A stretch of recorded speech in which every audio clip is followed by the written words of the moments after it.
Hey, yo, slow down for a second. Slow down. Hey, yo. Sean, Brazil, hop up real quick. We're gonna get these niggas real quick.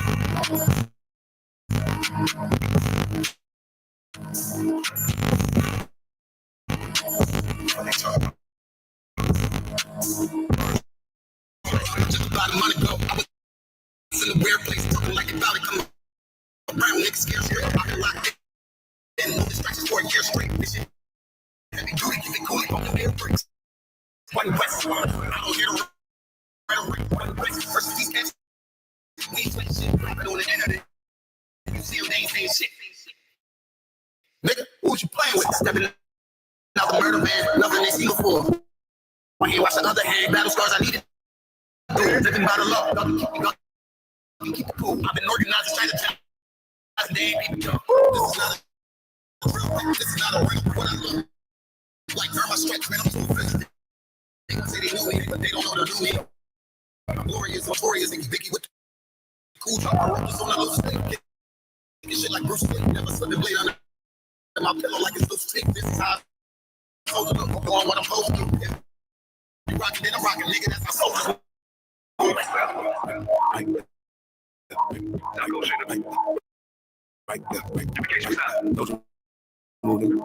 Soldier move, so okay. And I hate when the pussy niggas speak to me, cause only one I talk to is beneath the sheets. Some ruling speech, cavity in my fist might lose your teeth. Who shoots and beat, I can't even damn chew or eat, just fucking drink. But I take that way if you don't even think I'm off the leash.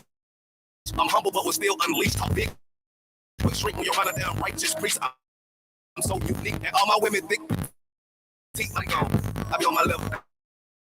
Haters want my shine. Nigga, I ain't shit. I think they know I'm lying.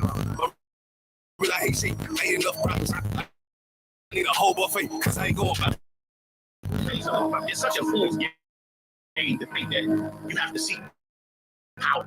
You have to seek the most high, and you'll have all the power. I have more power than you can imagine. I saw none. I have power. I want to work hard and soldier I can be. All my soldiers take over.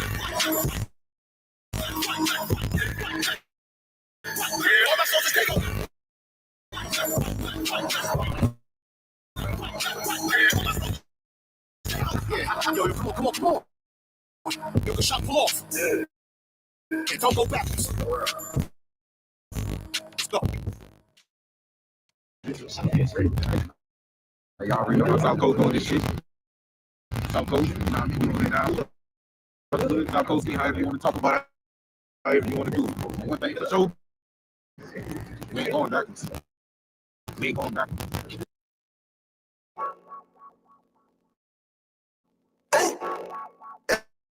I don't give a fuck what them bitches gotta say.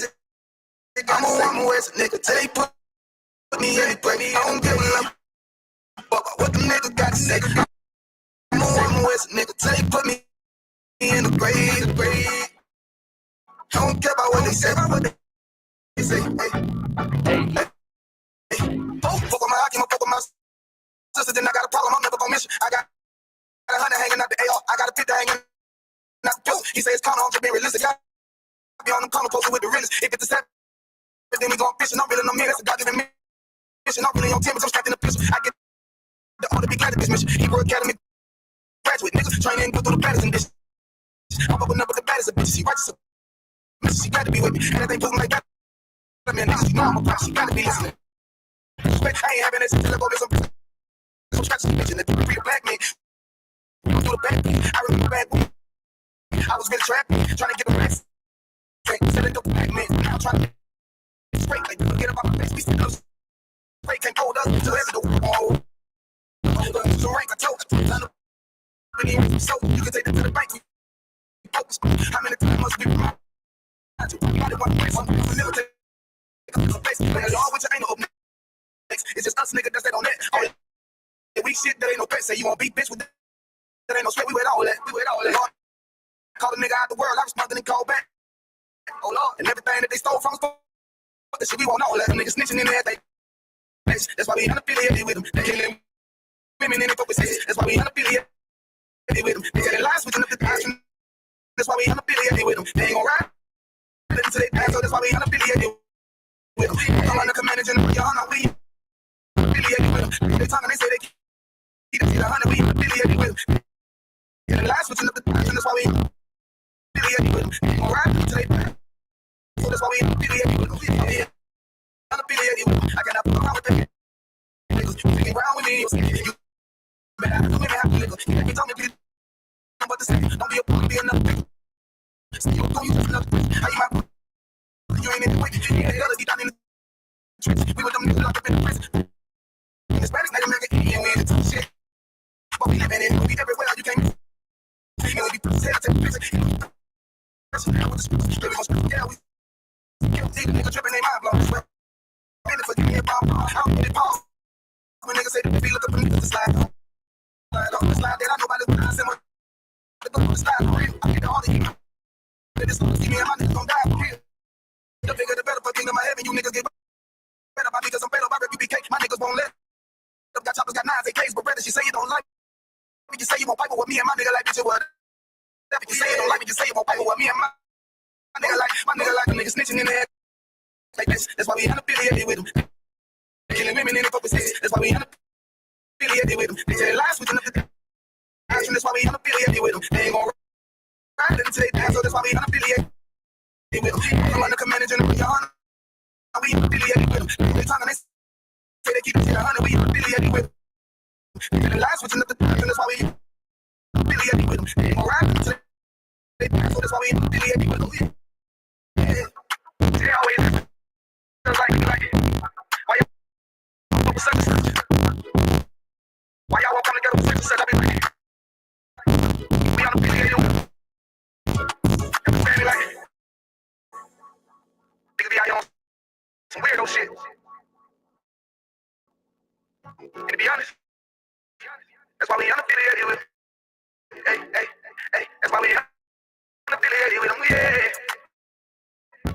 Oh!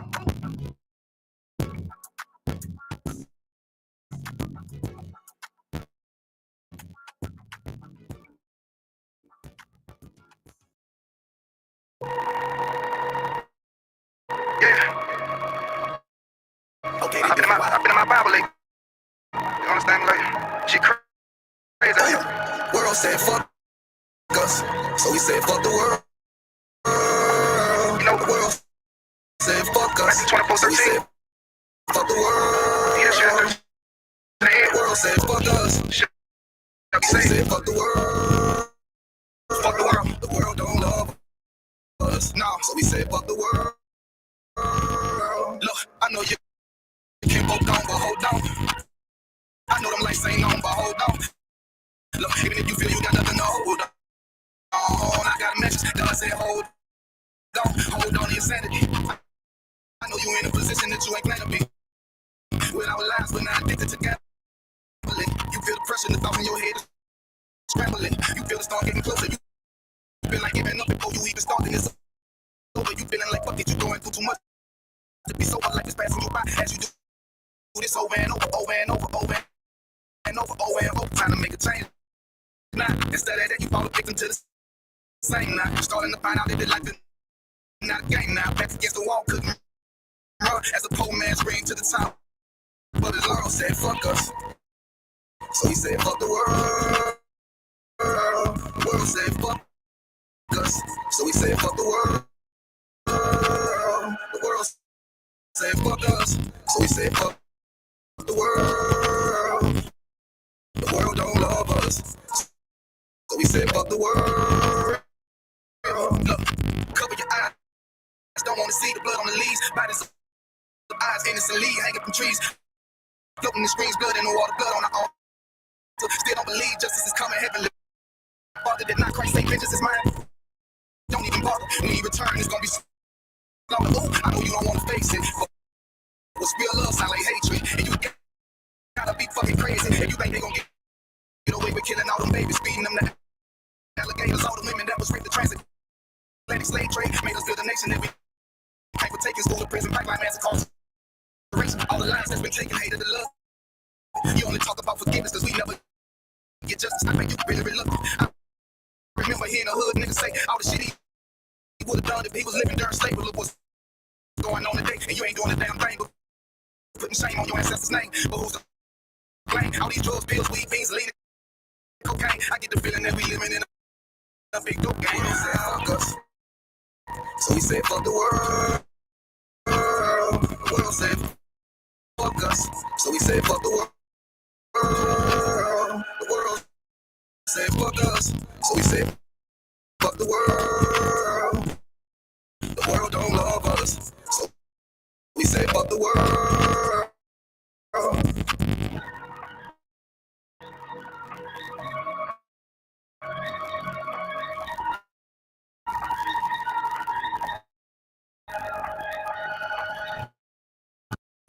Excuse me. Play you for those ultras? Well, we're kind of high level. Fascinating. Nice. Cool. It's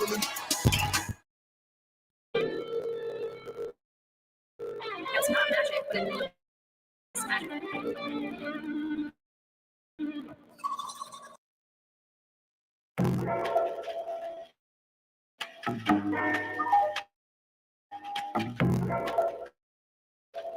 Yeah. I stay away from the streets and the trouble to get in. Trying to stay strong in this world full of sin, but they want to bring us down, they want to see us win. They want to kill us all, Lord. Tell me, can I live? Can a nigga live? Can I live? Can a nigga live? Lord, tell me, can I live? I know the hatred's deeper than the color of your skin. So can I live? Can a nigga live? Can I live? Can a nigga live? Lord, tell me, can I live? Know the hatred's deeper than the color of your skin. Can I live? I'm every KKK. Land of the good smokers, home of the slaves. And I'm trying to be great. Tell me, how can I live with this drama every day? I'm a light, I'm a beam in this darkness. It seems every life is a nightmare. Cannot live my dreams on this earth. Since I was young, I realized I had a destiny. Bigger than the fiction, that's disguised what was best for me. Better than the hate and all the lies that lead to death of me. As a place to keep it hypnotized. Since elementary, thought it was my skin, but studied something that was new to me. They hate because of what my ancient ancestors used to be. Killers, teachers, deities, not all of them were kings and queens. Our nature was natural, not supernatural. Now they call it magic and voodoo, that shit ain't practical. All the rules connected, always want to learn that you know.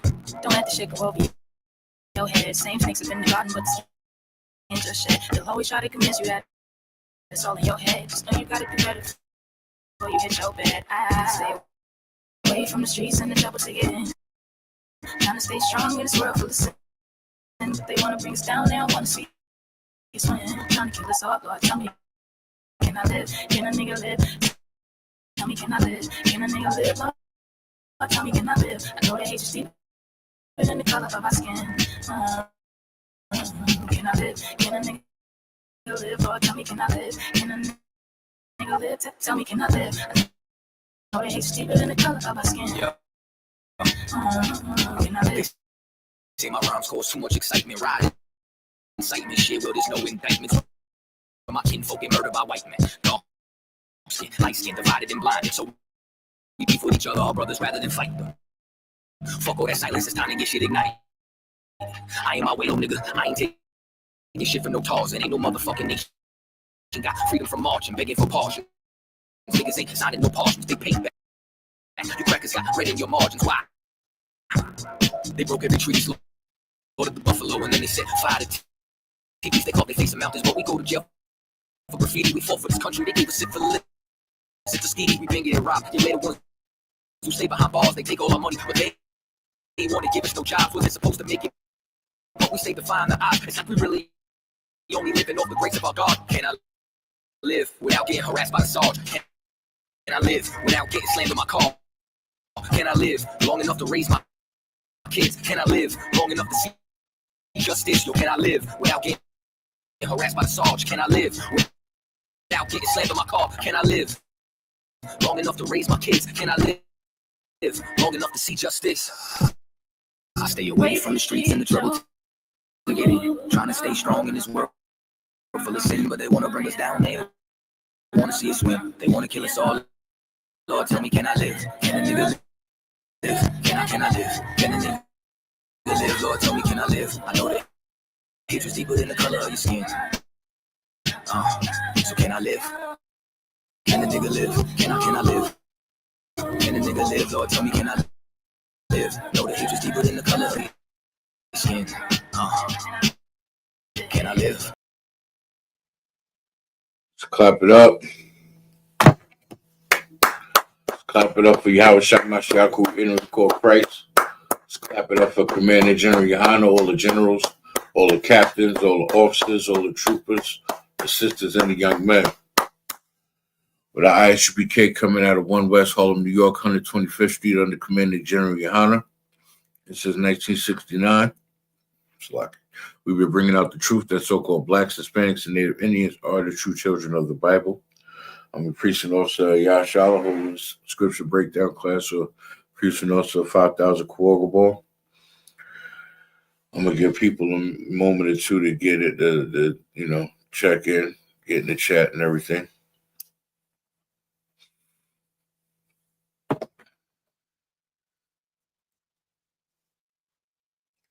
Make sure I put this in the chat.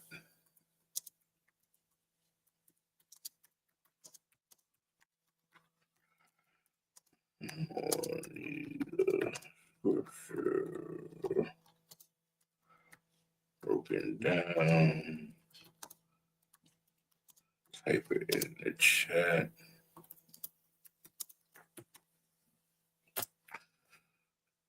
You know, all week I've been bringing out news and articles and topics about how we need to come together and how we need to fight our demons and how we need to wake up, per se, because we're in the latter days and we're in times of peril, we're in times of troubles, and, despair and depression is a real thing. And a lot of people are complacent in the ignorance and in the, it's the best way to put it. We've grown in our ignorance and we've become depressed, and when we face adversity, sometimes we succumb to it instead of rise above it. You understand? And we run into a lot of disparity. You understand? And this is all part of your spirit being weak, and you have to learn how to strengthen your spirit. This is deeper than the Christian church, and you go into confession, and he tell you to do 10 Hail Marys and all is forgiven. People gotta understand that stuff is fake. It's not real. It's like going to watch a movie for your entertainment. That's what the Christian church is like. The Christian church is like watching a sci-fi movie where it's fictional. It looks like it's real. They put a lot of effects in it, like it's working for the Lord and all that good stuff, but it's not real. And people have to understand that it's not real.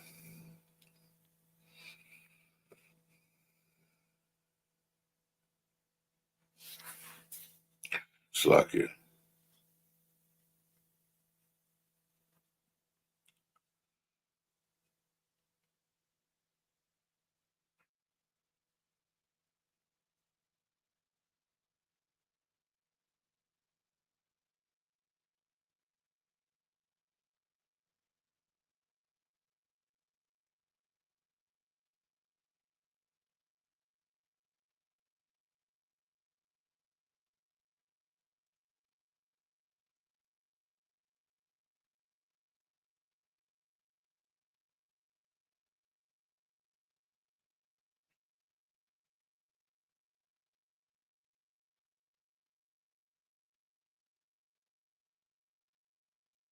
It's like it.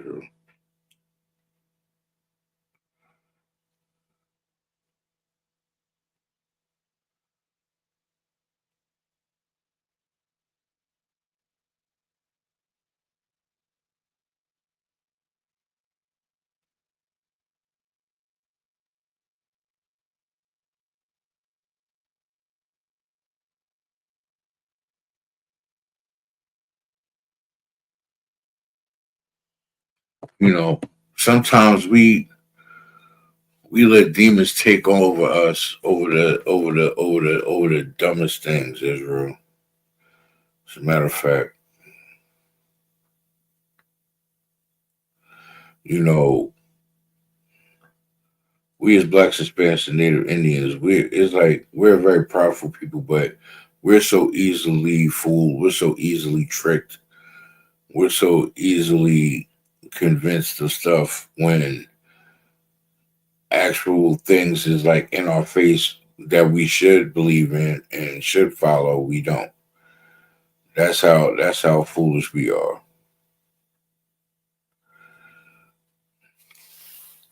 A lot of times we can easily get fooled by nonsense, because what the problem is, we're too cardinal. We're too into our flesh. We're too into like a leaf blowing in the wind. We're too wayward with it. You understand? Like we're too, what's the word I'm looking for? It's like I'm at a loss for words. I'm looking for the right word to describe what I'm saying, right? It's like we're too, not nonchalant, but we're too, in a sense, nonchalant, but we're too free flowing with stuff. Like, how you like roll with the punches. Like we're too lackadaisical like that in life when it comes to certain things. When it's important stuff that we should be worrying about, we don't. And that's part of the problem, Israel. We need to remember the things that's important in life, and we have to do what's needed to handle and tackle these important things, like how our health is important. You understand? These law, statutes, and commandments is just as important as our health. And we have to learn how to prioritize and do things in order and decency in order. Because in the book of 1 Corinthians, chapter 14, verse 40, it says, let all things be done in decency and in order. So it's a good thing that we have these law, statutes, and commandments in place. The problem is we don't follow them. And that's the main issue in today's society.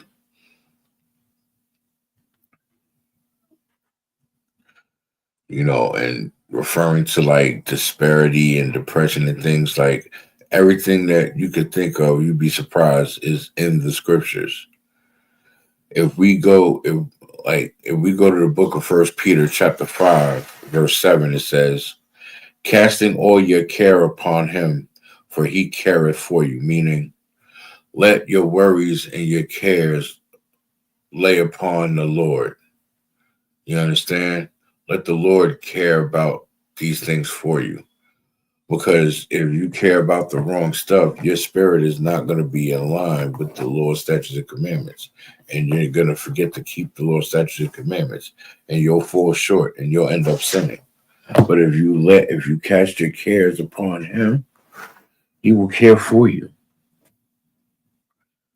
You understand? By keeping these law, statutes, and commandments, we sign up for the service of the Lord. Like when you sign up for a Netflix subscription, when you sign up for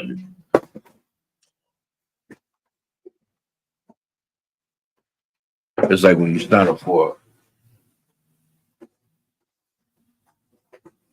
a subscription, right? When you sign up for it, you pay your money for your subscription. You have all access to the website. You have all access to all the perks and service, and you have all the access to everything that the service and the company, gives with the subscription. They give you like an all access pass. By you staying diligent and keeping the Lord's statutes and commandments and doing the work of the Lord will give you an all access pass to his service, his love, his mercy, and his care. So by casting out all your care upon him, for he careth for you. He will care and prioritize that care for you. Just leave it upon him. But you have to seriously do it. It's an action. It's not like a empty prayer. You understand? When you want the Lord to do something, you have to put in a form of work to get the service. You understand? So you want to sign up to the Lord, you have to keep his law, statutes, and commandments. That's how you sign up for the subscription. You want to maintain a subscription free of charge, keep his law, statutes, and commandments. Don't slip, don't trip, don't fall, even though you will at times. It's okay. The point is, don't keep making the same mistake twice. Don't keep falling. You understand? Because if you keep falling, then you start getting complacent. Then after a while, it's like, well, hell, you might as well just stay in the world. If you're going to keep sinning, there's really no point of falling, get back up, falling, get back up. Like, if you're learning from your falling and then you're getting back up in the process, okay, now you're making moves to make change. You understand? But in order to do that, you have to, basically, everything is in action. It's all in action. You have to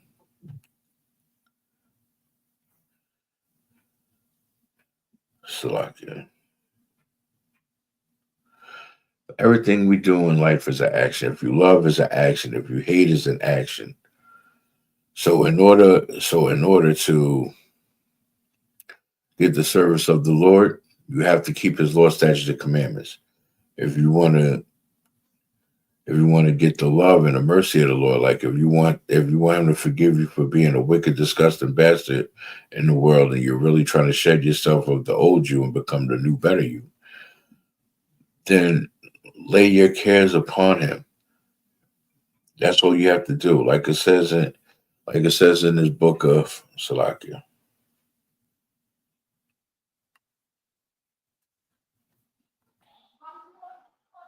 Shalom, Lord of Christ.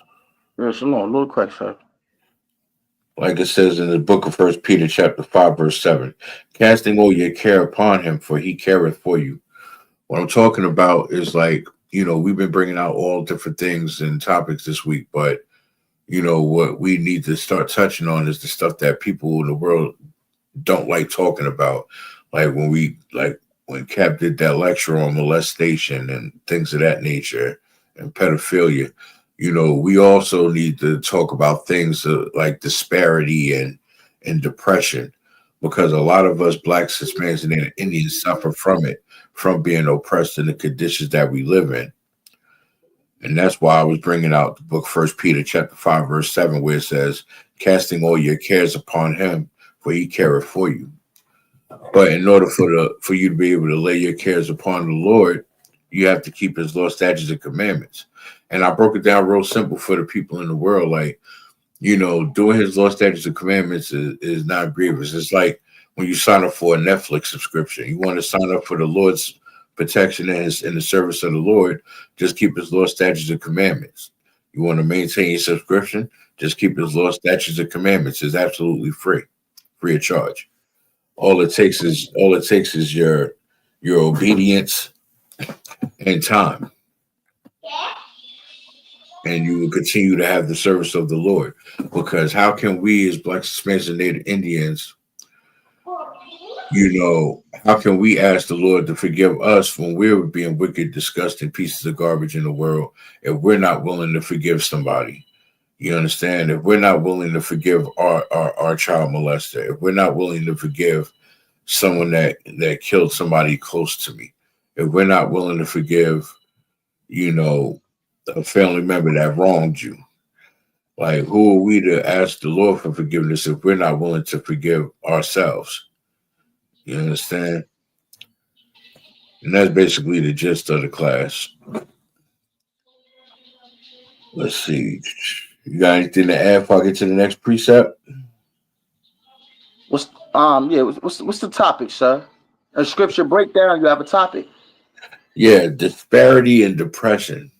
Oh, okay. Disparity and depression. Okay. All right. Yeah. Disparity and oppression. Like we face times of despair, and a lot of us in the world, instead of overcome it like we do in the truth, we succumb to it and we get high. We succumb to it and we drown ourselves in that bottle. We succumb ourselves to it and we go lay with that whore. Like we do we do the opposite of what we're supposed to do. But then we turn around and say we love God and we expect God to be there for us. But then at the same time, every time something bad happens, we turn around and curse God for letting it happen. Right. It's almost like a contradiction. How can we curse God and blame God when something happens to us when we wasn't all the way right to begin with? First and foremost, sir, right? Mm-hmm. The Most High God isn't Blacks, Hispanics, Native Americans, or any heathens or anybody on this earth magical genie. The Lord don't need nobody, right? I remember when Kamala Harris had that LGBTQ pastor pray at her inauguration or something like that, right? And he was praying over her, saying, "Lord, if you bless Miss Harrison to win the election, then we will pray and give you all the glory." Like, who is this half a rainbow talking to, right? She's Indian too. The prayers is fake. Yeah, it's a lot, sir. People in the world believe, right, that the Lord serves you. That's what Christianity is about. And the reason why people are going through this depression is because they believe that the Lord is here to make life easier for them. If you're a Black, Hispanic, and Native American, Exodus 15:3, my Lord, if I may. If you're a Black, Hispanic, and Native American, you're put here to serve the Lord. You're put here to be tried and to be obedient and to keep the law, statute, and commandments and to go to war with your flesh, right? You're supposed to, us as Israelites, we are supposed to be showing the glory of the Lord. How can we show the glory of the Lord if every time a problem, a temptation comes around, or problems come around, we go drown ourselves with alcohol bottles, or we go and get high off of heroin, fentanyl, or smoke weed 24 hours out of a day till we ain't got no more damn sense in our brains? Instead of battling the problem, going hands-on and going toe-to-toe and destroying the problem, and 9 times out of 10, it's not really even a problem. Do you have that, my Lord? I got it. Yes, sir. It's the book of Exodus, chapter 15, verse 3. The Lord is a man of war. The Lord is a man of war. The Lord is a man of war, right? How are you struggling with depression and anxiety and you're not going to war? Depression is being sad, right? Things are happening to you in life. Spiritual warfare is happening to you all over the place, right? You got kids that are getting sick. You got family members that are dropping unalive and going in coffins. We have all types of tariffs and prices is getting ready to get hiked up. Trump getting ready to take Section 8 away. We don't know how to be married as a people. We don't even know how to go on dates no more. We got all these gender wars. We got the LGBT community, the alphabet community, and the school system. The children are not being educated no more. Every time we go online, we got the kids acting a fool, beating on the parents, parents beating on the kids. And we got all this adultery, fornication. We got so much evil being poured out in this society, and everyone's depressed and stressed, and no one's going to war with it. But they claim they're children of God and they love God, but the Most High God is a man of war. And in order to be of war, you got to go to war with depression. You got to destroy depression. You got to give pain. Now, I mean, whatever battle you getting ready to fight, you got to destroy it. But our people just don't want to fight. We're broken in this hellhole that we live in called Babylon, sir. We are completely broken. I mean, you working 60-hour shifts alone. You ain't got time to even go home and raise your children. So let me ask you this question, Offside Yash, right? Mm-hmm. When these tariffs really take effect, when the Section 8 is really gone, and when all the prices on all this food really completely go up, and then it's all chaos. What is we going to do now? Because right now, We only in the appetizer of destruction. We ain't get to the great meal of destruction. So if we are already destroyed right now with the appetizer, with this little bit of destruction, with these little bit of problems, what's going to happen when the whole shebang just start rolling over? Because it only gets worse from here on out. Everybody, prosperity is done. You're a fool if you still, and that's another thing with depression. A lot of people are depressed because the Christian church kept lying and teaching prosperity. America is getting ready to be destroyed in World War III by nuclear fire. All your food is giving you cancer. You have all kinds of STDs and super chlamydia and AIDS out here when it's time for you to try to have sex. Right? Your airplanes, when you go on vacation, are crashing out the sky. Your boats are flipping over in the ocean. Everything you trying to do to please your flesh, you can't please it anyway. You want to go buy a house, $700,000 to $800,000 a year. So how about you work 3 different jobs to try to pay a mortgage? Everything that you have had hope for in forms of prosperity is being taken away. Being taken all the way away. Because it never was no prosperity to begin with. It was supposed to be about war, us battling our demons, staying in spirit, and coming back to these laws, statutes, and commandments of the Most High God. But instead, we fell weak. We going through depression, and we picking up them bottles obsessively, and we picking up them drugs. We have to learn how to fight. Because the Lord is a man of war. And that's the key to fighting depression. Depression is for the weak, sir. But see, and this is why I bring this out, because a lot of us in the world are weak.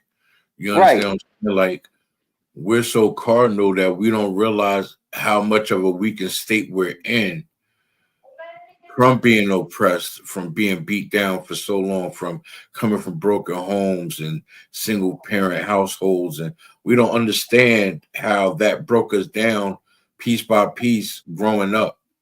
You know, and then those that we did care about dying in front of us as we're getting older, you know what I mean? Not really understanding death and the process of how life works. So we don't know. So basically, we don't know no better. And if we had an inkling of a clue, trust me, I think we'd all been in the truth a whole lot sooner. I believe that to be true. I believe that to be true too, as well, sir. Now, if we go to Psalms chapter 69, verse 2, it says, I sink in deep mere, where there is no standing, and I come into deep waters, where the floods overflow me. Now, this is the story inside of that's being told by David, right? By King David. However, in these times of deep despair, it's like you're being in deep waters and the water is overflowing you. You know, like when you go swimming and you go underwater, you know what I'm saying, for the first time, and it's like you learn how to swim and you learn how to, like when you jump off the diving board for the first time and they tell you just kick your feet, you'll rise to the top. My first time jumping off the diving board, I ain't kicked my feet. I just jumped in, I went in, and I'm just holding my breath, and I just see I'm sinking deeper and deeper to the bottom, to where I'm standing on the pool floor, and I'm just like bloop, bloop. You just see the bubbles coming out my mouth, just bloop, bloop. Like, and they wondering why I didn't rise to the top. So they came down there and pulled me up. I was good, but if they would have told me just kick my feet, I would have kicked my feet when I landed in the pool, and I would have rose to the top. I didn't know that. They told me, just jump. You'll be fine. Just jump. You'll float. Okay, I jumped. Bloop, bloop, bloop, bloop. I'm just sinking. You know, like when we're in times of disparity and calamity, and we get and I know it's all a demon. You know, when we're going through times of troubles, we don't in the world we don't know about the Lord's statutes and commandments to help pull us out these deep waters. We don't have the Lord's statutes and commandments to pull us out of this calamity. Because even when we do tell people how simple it is, they still don't want to listen. Because it means that means they got to sacrifice pleasing their flesh in order to listen. That's the part that they don't want to part with. That's the issue that they don't want to part with. They don't want to part with sacrificing their flesh for their soul. And they totally ass backwards in that regard, because why would you choose your flesh over your soul? Your soul is more important than your flesh. Your flesh is borrowed, so is your soul. But if you make your soul whole and one with the Lord in the body of Christ, then you will come back. You won't be cursed. The Lord will bless you. Things will turn around for you. Your life will get better. Things will get better for you. You understand? We don't, but being in the world in times of calamity and despair, my little cousin just got unalive. You know what I'm saying? Somebody close to me just got locked up. You know what I mean? They down. It's like, then grandma's sick, this happening, that's happening. It felt like the four walls is closing in on you. So the only thing we think of when we out there is we go get a bottle, we go get that bag and roll up, and we just drown ourselves in those times of calamity and disparity. You get what I'm saying? And we feed into a oppressive state instead of fighting. Because like Commander YAHANNA said, depression ain't nothing but a conversation with yourself. Right. Just if I may offside y'all, right? Your law class last night, when you teaching them law class, that law class teaches you every way how to deal with depression. Give me Deuteronomy 23:17, right? A big part of depression is because we give ourselves depression because we don't keep the laws of God. We go out there and we go in the midst of sin, right? One of the big reasons how we give ourselves depression is with this whoredom. The Bible tells you that whoredom defiles the land. So now we have 300,000 sisters going missing a year. They don't have no husbands. They're getting sex trafficked. They're getting thrown in trucks. We're never seeing them again. And because of this whoredom, our families are being raised without fathers, without a family structure. So now without that guidance, the kids are going to run out there in the streets. They're going to get caught up. They're going to do crime. I just seen the 16-year-old that Captain Tazariak pulled a rail on. A 16-year-old just got locked up for murder in North Carolina. They're going to trial him as an adult and try to give him life without parole. This is what they're going to do right now. He's coming out of a single mother home where there's no fathers, and no heads in there to lead and properly raise these children. So, you know what I mean? This right here is the main thing, right? We deal with depression because we break the laws of God. If we keep the laws of God, 9 times out of you're not going in depression because you will be in order. You're going to have battles you got to fight, but you will be in order. You will know how to deal with that battle. It wouldn't be no all-out depression. When you at the liquor store and you pounding back 70 shots and you only drunk 2 damn bottles or a bottle of water a day, and some people don't drink water, period. You're trying to unalive yourself. I've been there. You're trying to unalive yourself and you don't even know it. When when you're smoking packs of Newports a day, I don't even understand, offside eyes, how you smoke a whole pack of Newports a day. Well, I understand. I've done it. So take it from me. Like when it's almost like you're walking and breathing and living every day, but you're in a vegetative state because you're so stressed out that you can't think straight. So you sitting there, you chain smoking. You know what I mean? Every time you eat, you gotta smoke. Every time you sipping, you gotta smoke. Every time you smoking a blunt, you gotta smoke a cigarette. Every time you use the bathroom, you gotta smoke a cigarette. When you wake up, you gotta smoke a cigarette. Before you take it down, you gotta smoke a cigarette.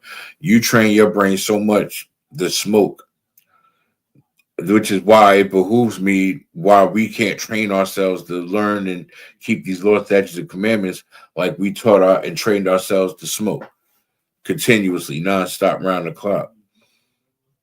Every time something happens, oh, I just heard some bad news. Let me light a cigarette. Oh, somebody's sick. Let me light a cigarette. Oh, it's somebody's birthday. Let me light a cigarette.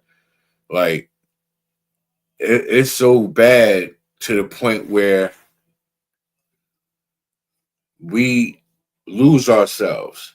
We lose ourselves in the drugs. We lose ourselves in the alcohol. We lose ourselves in the complacency of pleasing our flesh and not pleasing the Lord. We need to start learning how to lose ourselves in the Lord's work. We need to start learning how to lose ourselves in these scriptures. We need to start learning how to lose ourselves and putting these bricks in and raising the dead. You understand? That's what we need to start losing ourselves in. I'm holding that Deuteronomy for you whenever you get back. If you want, I got another precept I could bring out and say you ready.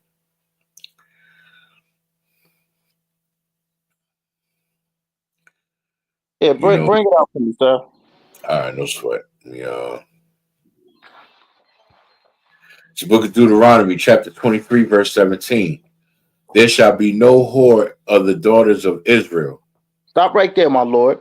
Now, right now, the Most High God just gave us a commandment. He said that there shall be no whore in the daughter of Israel. Now, of course, you know this is twofold. It's talking about a physical whore and it's talking about a spiritual whore. The spiritual whore that it's talking about, meaning you can't be a Christian, you can't be a Muslim, you can't be an Egyptologist, you can't take on the philosophies of other gods. A lot of our people can't worship drugs. Yeah, worship drugs, alcoholism, strip clubs. You know, a lot of people that's in that Christian church, right, are in there praying to the sun god, and they're praying to different gods, and they're in there getting grandma's money stolen. They're in there getting the kids touched on. They're putting their children in hands of adults that's not worthy nor qualified to be around their kids. And now I mean the same thing with that conscious community. How Africa Bambaataa touched up all them children in that conscious community. That happened. I didn't even know that. That was crazy. That happened because of the whoredom. Because all of those women that were being whores, they had no fathers for their children. Whoredom breaks up marriages. Dudes having sex with women and these sisters turns into being whores. They're not taking that family structure serious, and you have the sisters that leave the men and go to another man. So now you got all these different men around your children, and you don't have no family structure no more. So now your kids are going to run out in the street, they're going to sell drugs, they're going to shoot, they're going to die, and everything. The Lord said, "Thou shalt be no whore in the daughters of Zion." That's a commandment. Let me ask you. It's on key. It's on par, but a quick sidebar. Remember when we used to have that money blessing spray in the house growing up? Oh man. Remember how we was buying cans of that, spraying all that in the house? Talking about, yes, we're gonna have the money. Right. Take black people money in the hood. Let me tell you something. That right there was a demon and a half, because that just had us worshiping money and playing the lotto even more. Because think about when we were spraying the house with that money blessing spray. Our mamas and grandmamas were sending us to play them numbers like crazy back then. Remember? Right. Yeah, that's wasn't even open up the door in the liquor store, but we in there with the paper and the note. Money in the note. Yeah, constant. Because at that time the Christian church was being so carnal, and they was pushing prosperity, and all our people believed that, once they got money, everything was going to be all right. But if you fail to realize P. Diddy got money, everything ain't all right. R. Kelly just got denied. He went to give time back on that damn 30-year sentence he got, and the judge rejected him. He got to do every bit of that. So obviously, why? Because Diddy's in there. If Diddy gets them off and beats this case, he gonna have to take them right back to the drawing board. R. Kelly gonna have to take them right back to the drawing board. Like, y'all just let Diddy out. Y'all better stop playing with me. He did work. He did men and women and children. And all of that is breaking the law. And then Diddy, and then this is the thing, right? When he was a billionaire, he still caught half. He still caught. Still doing.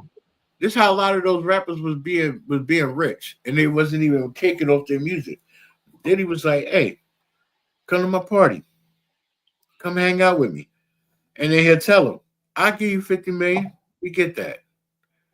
They said they thought about it like 50 million. I'm on with 50 million. Just as one time, just as one time. All right, and then he sound like Meat Mill. Just ask Keefy D. He telling all about it. You know what I mean? Cat Williams told him, like, you got to learn how to tell Diddy no. He's saying he turned down $50 million twice. Right. He did. Some people saying he didn't. Some people saying he did take it. I don't know. Yeah, but the point I'm trying to make on it is, Diddy had money that whole time, that 35-year run, and 35 years he was rich, and he went from a millionaire to a billionaire, and even when he was rich, he got wickeder. He ain't get better, he got worse and worse as he made money. So our people thinking that prosperity and the more money you make is what's going to save black people, and it does not. You pay that money, It all that destroys money you more. brings more disparity. It brings It gives depression. you more of a demon. Look at all It those gives you more demon. Yeah, look at all those famous people that's walking around depressed, looking like a mummy. They rich, got all the fame, all the money in the world, and they is not happy. They is depressed. Right.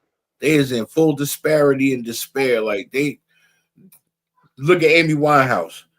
Oh my Yeah, money God. out the wazoo, suffer all these mental health issues and unalived What herself. you commit suicide? Yeah, look at Britney Amy Spears. Winehouse. Lost her goddamn mind, shaved all her hair off, and didn't know what to do with herself. You understand what I'm saying?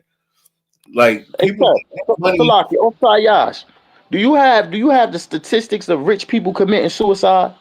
I'm about to pull that right now. Sir. Because you know what I mean, if our people understand, if our people understand that the key to winning this battle is keeping the laws of God. That's it. There's no other way. You is not going to buy your way out of depression, but you will put yourself in more depression. The more money you got, the more drugs you buy, the more alcohol you drink, the more whores you buy. You know what I mean? The more distractions you get, the more distractions you have in front of you, the less it's going to make you think about your problem. Before you know it, you destroy it. Look at all them people in Hollywood that's being unalive right now, that's dying. Didn't Irv Gotti just pass away in his 50s? Irv Gotti passed away in his 50s. Yeah, but he had health issues already. He was diabetic and stuff like that or whatever. What about Fat Man Scoop? Fat Man Scoop went away in his 50s, 40s or 50s too. K Slade died too, yeah. K Slade did too. Then we go all the way down. Let's not even get on it. Died from health related issues. I'm talking about people that unalive themselves from mental health issues, from being depressed and from being miserable, from being rich and famous. You get what I'm saying? Yeah. Come. All right, from the FHE Health. It says everyone wants to be a celebrity. After all, they get money, attention, and fans. What's not to love? But far too often, we've seen the dark side of fame. Many celebrities turn to substance and cope with the challenges of their notoriety. However, substance abuse carries the risk of addiction and overdose, and being rich and powerful can't protect a person from these risks. Let's take a look at some of the most well-known, okay.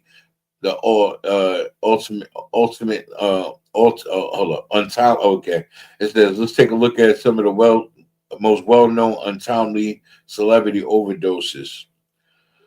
Lifestyles of the rich and famous. No one has a perfect problem-free life, even if you're a celebrity. Being famous is incredibly challenging because you're always in the spotlight. You have to deal with being followed by the paparazzi, being critiqued and criticized by the media, and having stalker fans who try to break into your home.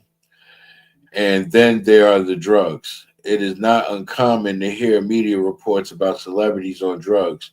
Famous people often use drugs and alcohol as a coping mechanism for all the challenges they're facing. Of course, they are not alone. Even normal people experiment with drugs, according to the National Center of Drug Abuse Statistics. 50% of Americans 12 and older have used drugs at least once in their lifetime. The three reasons celebrities get hooked on substances. Somehow, drug use seems far more common and dangerous for celebrities. This is primarily due to the prevalence of drugs around them, the easy access, and the money available to them. Availability and normalization of drugs. Celebrities attend parties where drugs are freely used and available. This means they're around these substances regularly, which can normalize the feeling that drug use is typical and expected. Two, being surrounded by a team of yes men. Once a celebrity is hooked on drugs, getting more to feed their addiction isn't a problem. They can ask the people who work for them to secure more drugs whenever they want. An example of this was seen in the recent death of Friends actor Matthew Perry. His assistant was eventually charged in connection to the death for helping get him drugs. Even worse, celebrities often have access to doctors who will illegally prescribe them dangerous substances. A celebrity might even develop a sense of security when getting drugs through a doctor because they might believe it is to be safer than getting drugs from the streets. Corrupt drug provider doctors are tied to the overdose cases of Michael Jackson, Elvis Presley, and Prince. Good night. All these people might still be here today if they didn't have access to a doctor who was feeding their addiction. Finding an immoral pill feeding doctor would be much more challenging for a regular person, but celebrities can use their fame and power to influence doctors. Three, money. Lastly, celebrities have lots of money, so they can afford to buy whatever they want, whenever they want it. A normal person dealing with an intense drug addiction might stop going to work and find it increasingly difficult to pay for their drugs, which can help slow things down a bit. But a famous rich person is less likely to deal with this issue and just spirals into increasingly unhindered use. Because of this excessive usage, celebrities are high risk of accidental drug overdoses. 20 untimely celebrity overdoses you'll always remember: Elvis Presley, Matthew Perry, Marilyn Monroe, Kurt Cobain, Jimi Hendrix, Lil Peep, Judy Garland, Amy Winehouse, Prince, Whitney Houston, Heath Ledger, Corey Teeth, Michael Jackson, Philip Seymour Hoffman, Janice Joplin, Chris Farley, River Phoenix, Jim Morrison, Angus Cloud, and Mac Miller. Damn. Good. I forgot about some of these names. There's names up here that's not on the list though. Yeah, Salaki, sir. Right? I think it's safe to say that money is not going to save you, and that's the point that we all try to put. Now you just read off a list of about 50 rich people who were famous in Hollywood, and they all died on drug overdose. And a drug overdose is a suicide. And that don't count for the ones that's still in Hollywood, that's still alive, that's hooked on drugs. Look at the Olsen twins. Oh, they man. young as hell. They're in their late 20s, early 30s, and look like Skeletor. They look like they're 70 years old, Marisol. Old, and they all depressed. That's what depression does to you. So you mean to tell me, right? Okay, so you was depressed. Let's look at it happens to brothers and sisters all the time too. Look at little Kim. When little Kim was in the hood, she was trying to get out because they was depressed. They had to get money. Look at her in Hollywood. I want to know what's the difference between little Kim being depressed in the hood and being now depressed in Hollywood. What happened? Biggie Smalls, right? Biggie Smalls, He like again, I bought it. I'm bringing this up again about him again. Biggie Small said more money, more problems. He thought that once he got more money, his problems was gonna go away. Right? Look But at the twins. yeah, now They that's some supposed girls to from be. Full They House, supposed right? to be in they supposed to be in their late 20s, early 30s now. Why they look so? Why they look like Skeletor? Yeah, they done did all them drugs. They depressed as hell, and they're drug addicts. Like they look old. Look, Good night. She looked like she about 90 years old. What? they look Yeah, they like they look like got great great grandmother. grandchildren. Yeah, they look like they have great grandchildren. And that picture is from 2 years ago. That picture's from 2023. You know them Edomites don't age well. Period. So you throw some drugs on top of it, man. You just really looking at spoiled milk. But just look how bad and how old and sunken they look. Yeah, straight drug, straight, and they straight look like junkies. Like it's almost it's damn near sad. I almost feel bad for them devils. So You get what I'm saying? get the picture of little Kim, too, sir. If Bible could show. I got you. But Now, that's now look just insane that they look so bad, right? right, Look, Kim just looks bad bro. from getting bad work done. Drugs and depression. Oh my God! Look! Give us the latest one, the one at the end. Yeah, that's an old one. Now this the old one. That's when she looked good. That's what she looked good. Get the picture of her now. And the one at the one I synced one at the end. The one at the end right here out there. Good. You look at all the look at all the face and all the face work she did and how she destroyed her face. That ain't all from getting chubby. That comes from getting all them facelifts and everything because she been dealing with that low self-esteem and the nose jobs. Yeah. Low self-esteem is depression too. Botox and all of that. All that Botox trying to fix her face to fit in with the Joneses. That's the one right there I really want. This is where she was her finest right here. Yeah, that's where she was her finest. That's when I loved her. Yeah. I had to little Kim back then, boy. Yeah, she was one of the most beautiful women on the planet, and then she then came to looking like this now. You know what I mean? And you goddamn alien. Looking like an alien. If you doing all that to your, if you're doing that to your face, clearly you're depressed. You're trying to keep up with Hollywood. You got mental issues. Who else? Nene Leaks too. It's another one. Hey, brothers and sisters, man, the depression is a bad thing. It's not going to help you, but the laws of God. That's the only thing that can help you with your self-esteem. She used to be so beautiful, man. Yeah, and that and that whoredom destroyed her too. She could have worked. She could have worked through the whoredom part. Is the trying to be like the oppressor, trying to be like white people that you can't work through. Because once you start augmenting your body and your face and things like that, there's almost no turning back, and it's like it's so sad. But that is from her going through times of calamity and despair, Biggie being unalived, and all types of other things going on in the midst of that we don't know about that she was going through. But it don't help. Could have been money issues. You know how Diddy was jerking people back then. You get what I'm saying? It could have been a whole number of things, and she just started spiraling until now. That's what she looked like. It's a damn shame. Like brothers and sisters, that right there is why we say you cannot outrun the Most High God. Hey, sir, what scripture you holding? I got I got scriptures I got. Let's see. Okay. If we go to the book of Philippians chapter 4 verse 19, says, but my God shall supply all you need according to his riches and glory by Yahweh Mashiach. Right. Meaning you keep the law, statutes, and commandments and give up everything you own and everybody you love to walk with the Lord. He will give it back to you 100-fold. Damn right. You understand? People don't understand that. Oh, you don't want to give up your little couple $1 million to walk with Christ, you idiot. You're gonna get that back 100-fold in the kingdom. But you don't want to keep your little bit of money. It'd be like that story with Lazarus and the rich man.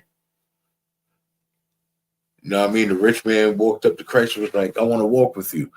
He's like, I studied the law, statutes, and commandments. I keep the laws. He like, really? Okay. Sell everything you own. Give all your money to the poor people and come follow me. Surely I can't do that. I worked hard for it. Then you're not ready to walk with me. You value your possessions more than you value the law, statutes, and commandments. Mind you, I'm paraphrasing, but that's basically what the gist of it was and what Christ was saying. Like, Exactly what it was, sir. you have to be willing to give up the worldly possessions and walk with me. Let's have some faith and just take this walk with me. Let it all go and come walk with me. You know what I mean? Sell your worldly possessions, get you a couple of garments and a sword. And you know what I'm saying? And what's heavy, sir, is one of the main things that's keeping you depressed is you trying to keep up with this world and them worldly possessions. You trying to keep up with the Joneses, chasing prosperity. Oh, Monique just got a new Benz and I ain't got one yet. A sister will end her marriage with her man because she'll feel like her friend and her friend's husband is out doing them. Well, I think I need to get me somebody better just because she got a new Birkin bag. She gets new red bottoms. She got a new Porsche. She got new Burberry. She got new Gucci. And this is a regular 9-to-5 brother that pays the bills, work hard, but you know what I mean? But they're battling people in the world with possessions, right? Them possessions and the materialistic items causes people to have a whole bunch of stress and depressed, unnecessary stress. Think about the calamity that Rick Ross eventually is going to run into. He got a big 50-bedroom mansion, but it's just him. You got all these rooms for what? To show off, to say you got this, how much money you got. All right, yeah, he makes money off that. He made money off of that estate. He rented it out and let them make a movie on it. Okay, that's all well and good. But how many people gonna be coming up to you to make a movie on that property? You understand what I'm saying? Like, all that stuff is gonna last for but a time. Even Michael Jackson had to sell Wonderland at one point. You know what I'm saying? Like, everybody ended up selling that big mansion they thought they needed. 50 done sold it. He bought Mike Tyson's old mansion and ended up selling it. Downgrade. He's good. He got money. It ain't like he broke, but he's smart now. He's less frugal with his money. He knows what to spend it on when it's time to spend it for a write-off, for a tax write-off. You get what I'm saying? Like, even Yayo said, like, 50 don't really spend money. He'll buy a watch. You know what I'm saying? 50 needed to write off a couple $1 million. He bought that Rolls Royce Cullinan and that Lambo. That Gucci looking or Louis Vuitton looking Lambo he got. You know what I'm saying? Like, 50 smart. He know what to do to make the money back for the purchase. Like, it's all a tax write-off. Like Oprah on her show one time, she gave everybody in the audience a Mercedes-Benz. Yeah, it's free for her to give away those cars. They don't have a car note, but you know how much it costs for maintenance and upkeep for a Mercedes-Benz? Yes, sir. Yeah, everybody in the crowd gets it. They got to pay for the registration and the insurance. That's about it. Yeah, they all get to go home with a car.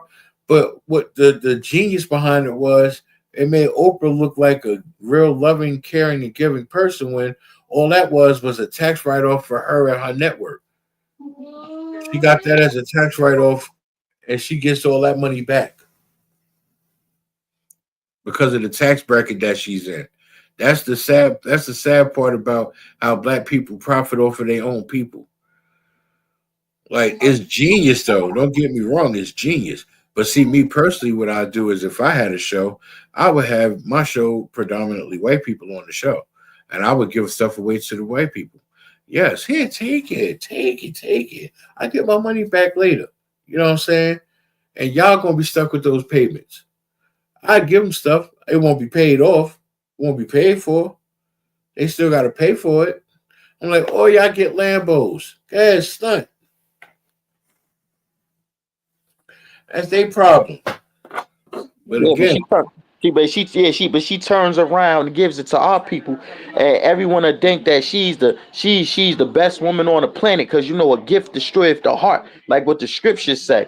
Because people that's depressed all the time and feel sad, right? All it takes for them to do is give them a gift. You give them a gift, they forget about every wrong thing that happens to them.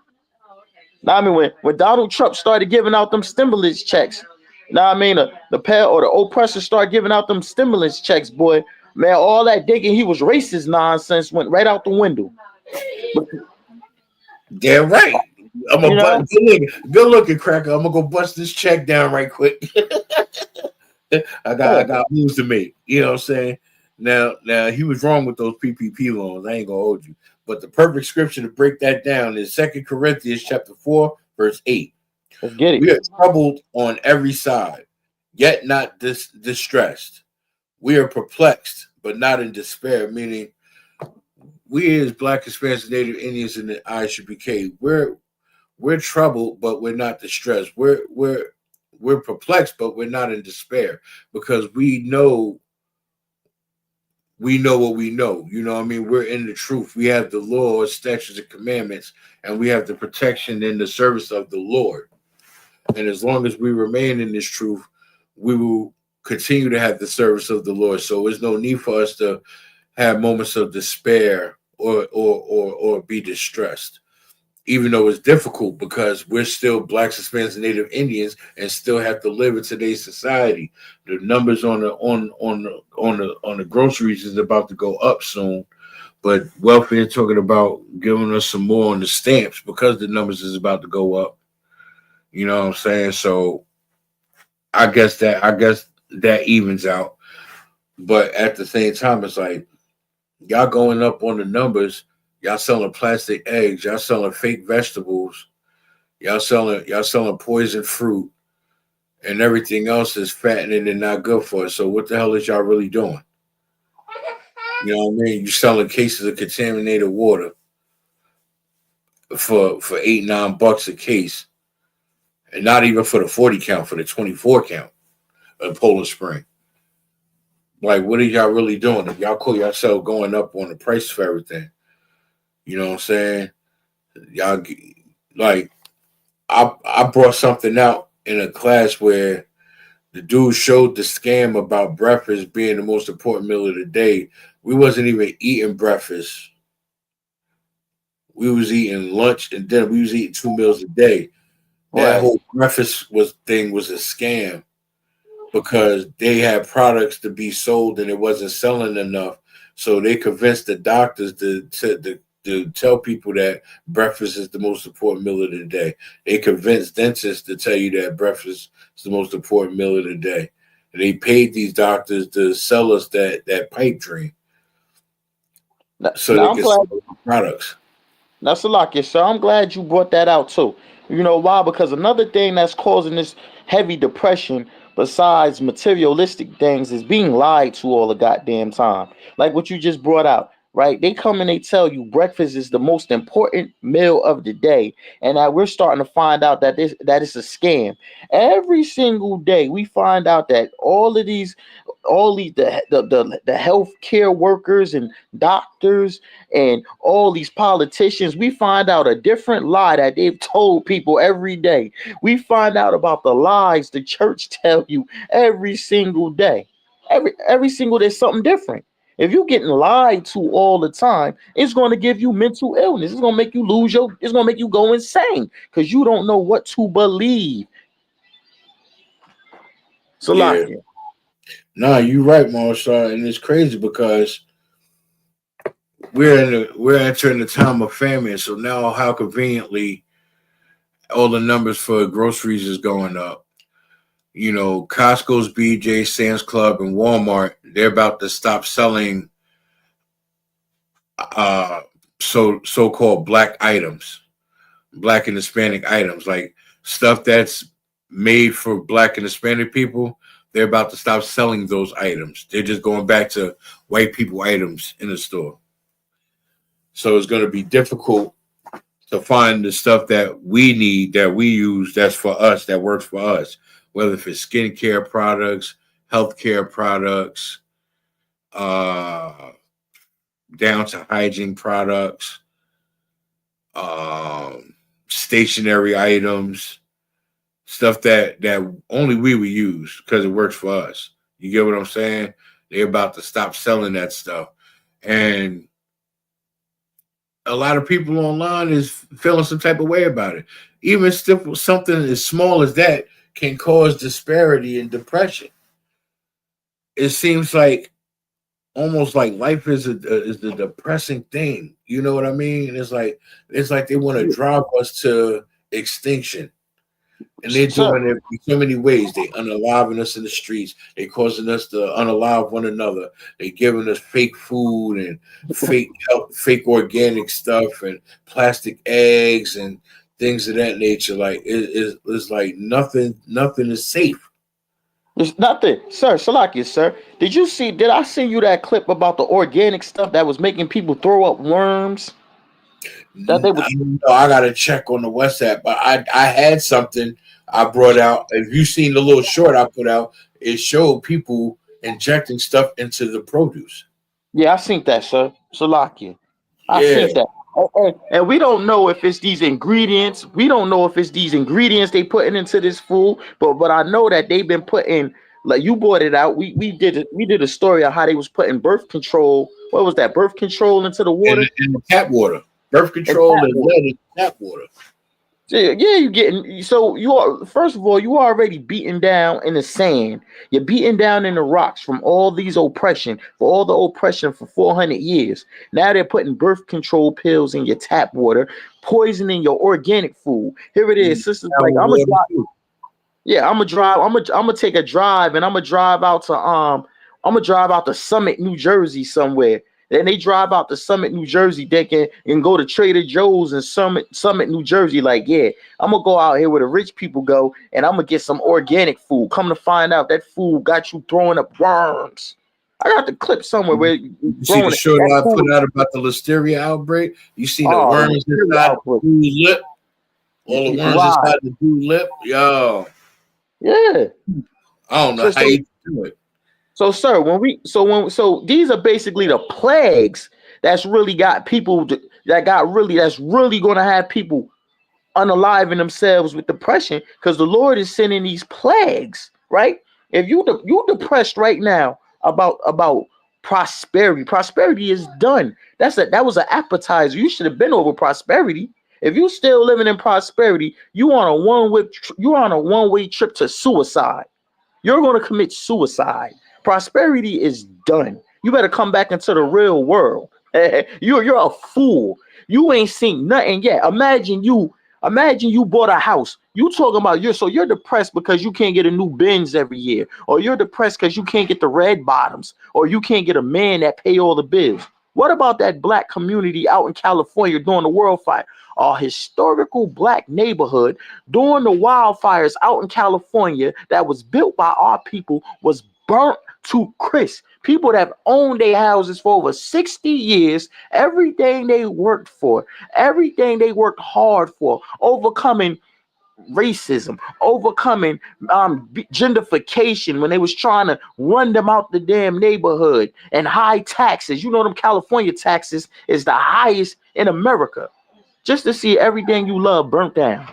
And from a wildfire that ain't even start by where you was at. It started down there by Malibu somewhere, and it ended up in your suburb and burnt you down. Burnt everything you own down to crispies. That was a plague sent by the Lord. You got to understand something. Babylon is falling. Yeah, it's falling. So if we don't come into the truth, we're gonna get caught in the crossfire. Yeah, and when you're not in the truth, it's gonna definitely drive you crazy, because every day you waking up looking for things to get better, and it's only gonna get worse. But if you keep in these law, statutes, and commandments, and you understand the Bible, and you understand the will of God, you already know what's going to happen. So when you know what's going to happen, this is what the Lord say to do, then you know how to prepare for it. Our people are not prepared for it. So because they're not prepared for it and they're lost, they're sinking themselves in depression. More cigarettes, blacker miles, more drugs to do. The amount of brothers that sniffing fentanyl now is ridiculous. They right up there with Esau now with sniffing the fentanyl. It's crazy. They right up there with Esau with popping the pills too, and all like drug addicts. it's sad, when I ride through my streets because I see some people I see that I grew up with. I see a couple of people I went to school with, but they out here looking bad. They out here strung out on drugs. They out here with the alcoholics, just hanging around like furniture, doing a bunch of nothing with themselves. Like my thing is this: if we grew up and we seen the older heads on the corners, and now we grown and we still see them on the same corner, like ain't that an alarm going off in your brain that maybe being on the corner ain't it? Because I don't expect my life expectancy to be confined to this goddamn corner. I don't expect to be spending most of my life on this goddamn corner. It's one thing when you doing it when you're young, being outside like that for the experience, you bag a few women in the process and then you grow out of it like it's a phase. But my people don't grow out this phase. They just out here to be out here. Like me and Shock been traveling around the the United States, while these same people are still on the goddamn corner. We done been to Tennessee. We done hung out with millionaires. You know what I'm saying? We done met a lot of famous people being out here selling my mixtape. Like we done been places, done stuff, and came back, and these same niggas are still on the corner. Like, what the hell is wrong with you? And they wonder why they're in times of calamity and disparity right now, and why they're strung out on pills, strung out on weed, strung out on alcohol. For this reason, they confined themselves to the goddamn corner, and now they stuck like Chuck, and they feel there's no way out. Let me go to the precept. Let's see. Sir, hold Mark. Let's see what Mark 16 and 20 talking about too. Let's get some plague scriptures in there, Bible Kashaw. Mark 16, yeah, 16 and 20, sir. But you can pull yours first. Mark 16 and 20. All right, I got you.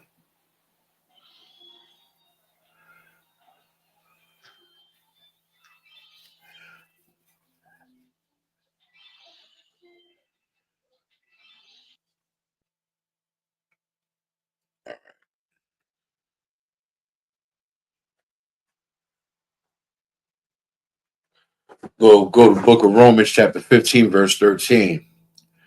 Now the God of hope fill you with all joy and peace in believing, that ye may abound in hope through the power of the Holy Ghost. Meaning, as long as you keep the law, statutes, and commandments and believe in the Most High and the power of the Most High, He's going to fill your heart with the joy and fulfillment that you're missing when you're not keeping the law, statutes, and commandments, where you be feeling stress and disparity and loneliness and depression and all of that. The Lord will fill that with joy and peace as long as you believe and you keep His law, statutes, and commandments. That's where He removes that demon from you and puts that positive spirit on you.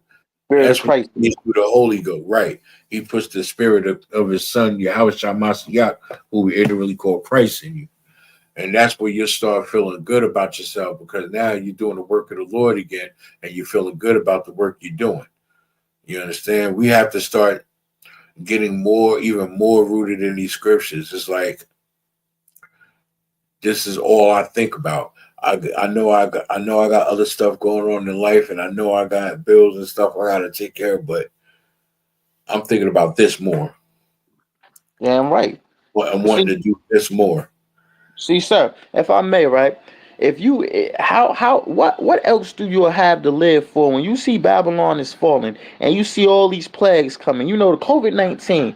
When the COVID-19 was here, a brother told me that he lost his father, his mother, and his aunt and his uncle and his grandparents from the COVID-19. Like it was like a 6-piece, all in one whop of death, right?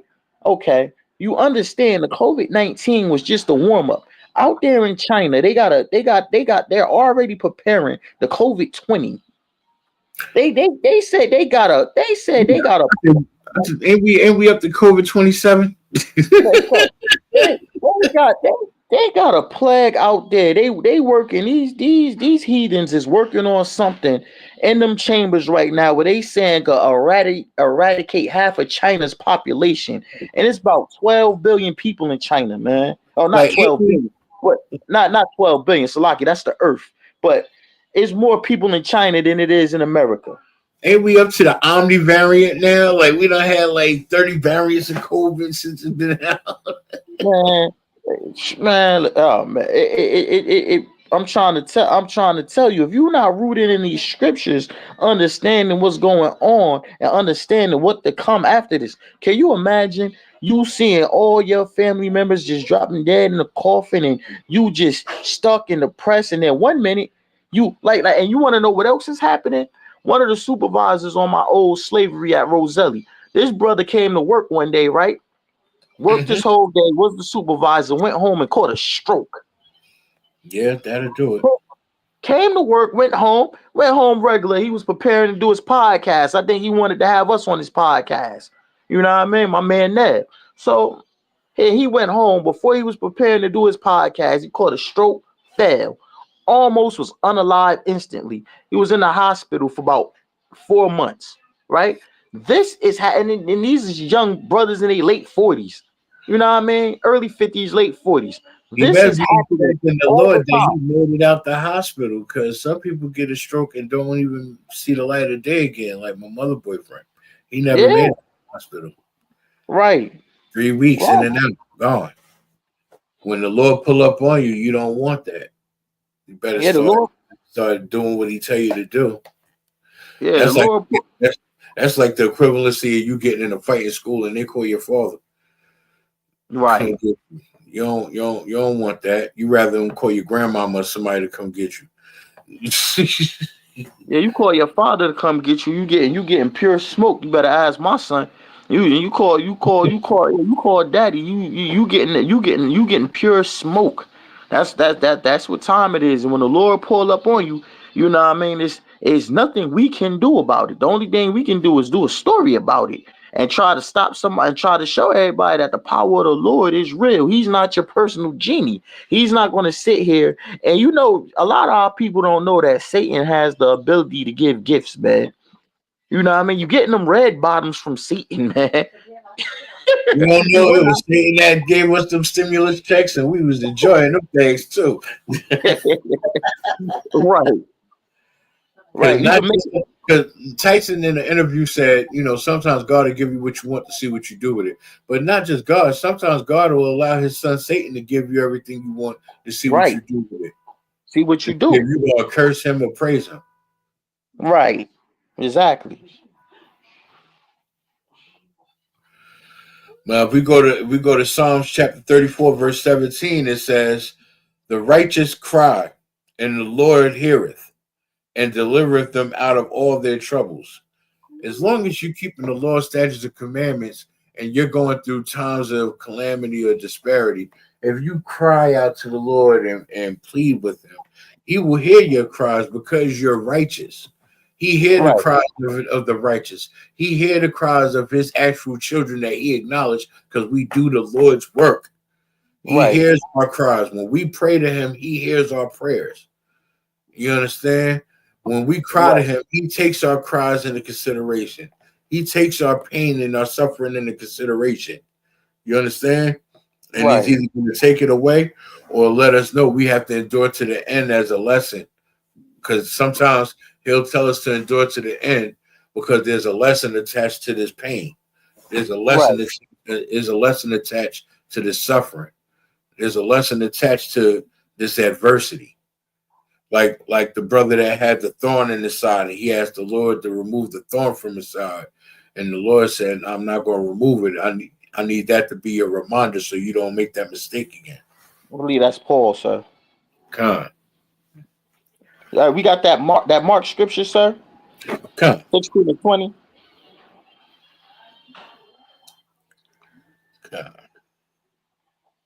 I mean, but yeah, man. Yeah, these plagues is going to definitely cause more and more depression, and I mean, brothers and sisters, y'all have to get in these classes and start learning what you have to do to overcome these situations. You run on Facebook and you tell Facebook all your problems 24/7. So we know you looking for answers. All you do is go online and post every wrong thing that happens. Know what I mean? Somebody come on a date, bring their children. I mean, you got to pay for the children. You're going to come out on live and say, look what this person has done to me. Every time you get wronged or you're afraid of something bad's happening in your life, you run on Facebook for somebody to hear you and see, can they show you or teach you why this is happening to you. All you have to do is come get in these classes, man. Now, ISUPK under the great Commander General YAHANNA, and we will teach you how to serve the Most High God and follow Christ. Once you learn these scriptures and to keep these commandments, like, you will learn how to deal with your problems. Yeah, that, my Lord. Life gets simple. It ain't gonna be easy because you have to fight, but it does get simpler. They're real simple. It's the book of Mark, chapter 16, verse 20. Mm-hmm. And they went forth and disciples. And preached every day. The disciples went forth and they preached every day. The Lord working with them. The Lord working with them. And confirming the word with signs following. Amen. And they're doing what, sir? And the word and he said, and confirming the word with signs following behind the word. But with signs following behind the word. Now, is 21 going to tell us what's behind that word? Salakia. Now 21 is the signs telling you what's behind the word. No, there's no 21. It's the next. It goes. That's the end. That's the very end. Oh, that's the very end. God. That's 16. After that, it goes to Luke. Okay, is that's 16 and 20? God. All right, but the signs that it's talking about, that they was talking about, was these plagues and these famines and all these rough times that were just getting ready to come. The Lord told the disciples to go out there to teach the people, to let people understand what's going on, so you would not have to worry about being depressed or being stressed or over smoking weed, drinking liquor, committing suicide, unaliving yourself, throwing people in front of the damn subway while they waiting to get on the train and losing your mind. And I yield on that one, sir. You're absolutely right, man. This is why we bring out what we bring out, and they still don't believe. But yet, if they see that sky crack open and start seeing them angels coming down, oh, now they want to believe. Now that's a sign of wonder for that ass when there's that time, and heads is about to start rolling. Now you want to listen. Now you want to come to class. Now you want to get in all black. Now you want to follow. Now you want to start asking us questions like, "Oh, how can I join your classes?" and stuff. Nah, nigga, nah. Stay out here in the world like you want to do. Go ahead, go to the store, go get your wraps, go roll up, go do what you was doing. Don't try to jump on the bandwagon now when the rapture here. No. That's worse. You try to wait till the last minute. Let's see. If we go to Revelation chapter 21, verse 4, it says, "And God shall wipe away all tears from their eyes, and there shall be no more death, neither sorrow nor crying, neither shall there be any more pain. For the former things are passed away," meaning once Babylon is fallen and all this becomes dust and ash, and God has utterly destroyed this kingdom and brought it to sunder and destroyed all the enemies, all the heathens, and all that comes with it, and the Negroes that wanted to follow behind them. That's going to come a time where now God is going to wipe away our pain. God is going to wipe away our tears. He's going to wipe away our sorrows. For there will be no more death, nor sorrow, nor crying. Neither shall there be any more pain. We're not going to be suffering anymore because we're not going to be under the thumb of the white man. We're not going to be under the thumb of Esau no more. And the former things have passed away, meaning all this, life last, death past, all this is going to be gone. All this is going to be gone, and we're going to start beginning the new kingdom. All right, Mark. So dipped out for a minute. He shall return. You know, in the world we have sayings like we say, "Life lasts, death past, God make it possible." Like that precept is a testament of that saying, right? Where it we're in a time where here we go. We're in a time of calamity. We're in times of trouble and peril. And if we don't have these laws, statutes, and commandments with us, we can surely die. Our time will end up being short here on this earth. And all I can say is hit the button. I'm ready to go because I'm tired of it. I'm tired of being oppressed. I'm tired of this land. I'm tired of Esau. I'm tired. You know, I'm gonna keep putting this work in for the Lord because we've grown tired of this nonsense that this world keeps dishing us. You understand? We are beyond oppressed.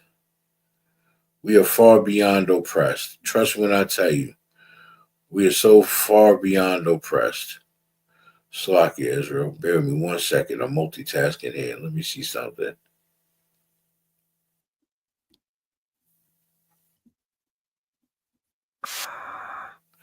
Like it's articles and stuff I could bring out to show how oppressed we are, how depressed our people is, but I'm not even going to do it. You know, it's just sad that we have to suffer, but at the same time, it's needed because we were the ones that didn't listen. We're the ones that didn't want to follow. We're the ones that didn't want to keep the law, statutes, and commandments of the Lord. You understand? We were the problem. So we have to go through this. We have to suffer. We have to go through these times of trials and tribulations in order to be cleansed of all the filthiness of the world. If we go to John chapter 5, verse 24, it says, "Verily, verily, I say unto you, he that heareth my word and believeth on him that sent me have everlasting life, and shall not come into condemnation, but is passed from death unto life." Meaning, if you listen to John and you follow his word and you believe in Christ, you believe in Yahweh Shah Mashiach, who we ignorantly call Christ, you believe in these law, statutes, and commandments, and you continue to keep these law, statutes, and commandments, the Lord will keep you from being condemned and will give you everlasting life. You understand?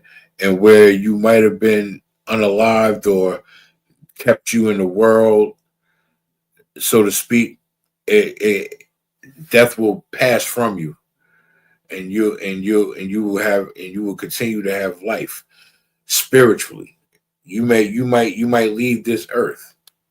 You might get sick or anything can happen and leave this earth. But as long as you keep these law, statutes, and commandments and put the Lord first, the Lord will give you everlasting life, whether in this life or the next. But spiritually, he will give you everlasting life in the kingdom. Yeah, Mo. So what's going on? You have dipped out for a second? Nah, sir, I had went to go get a scripture to pull. My Bible, right?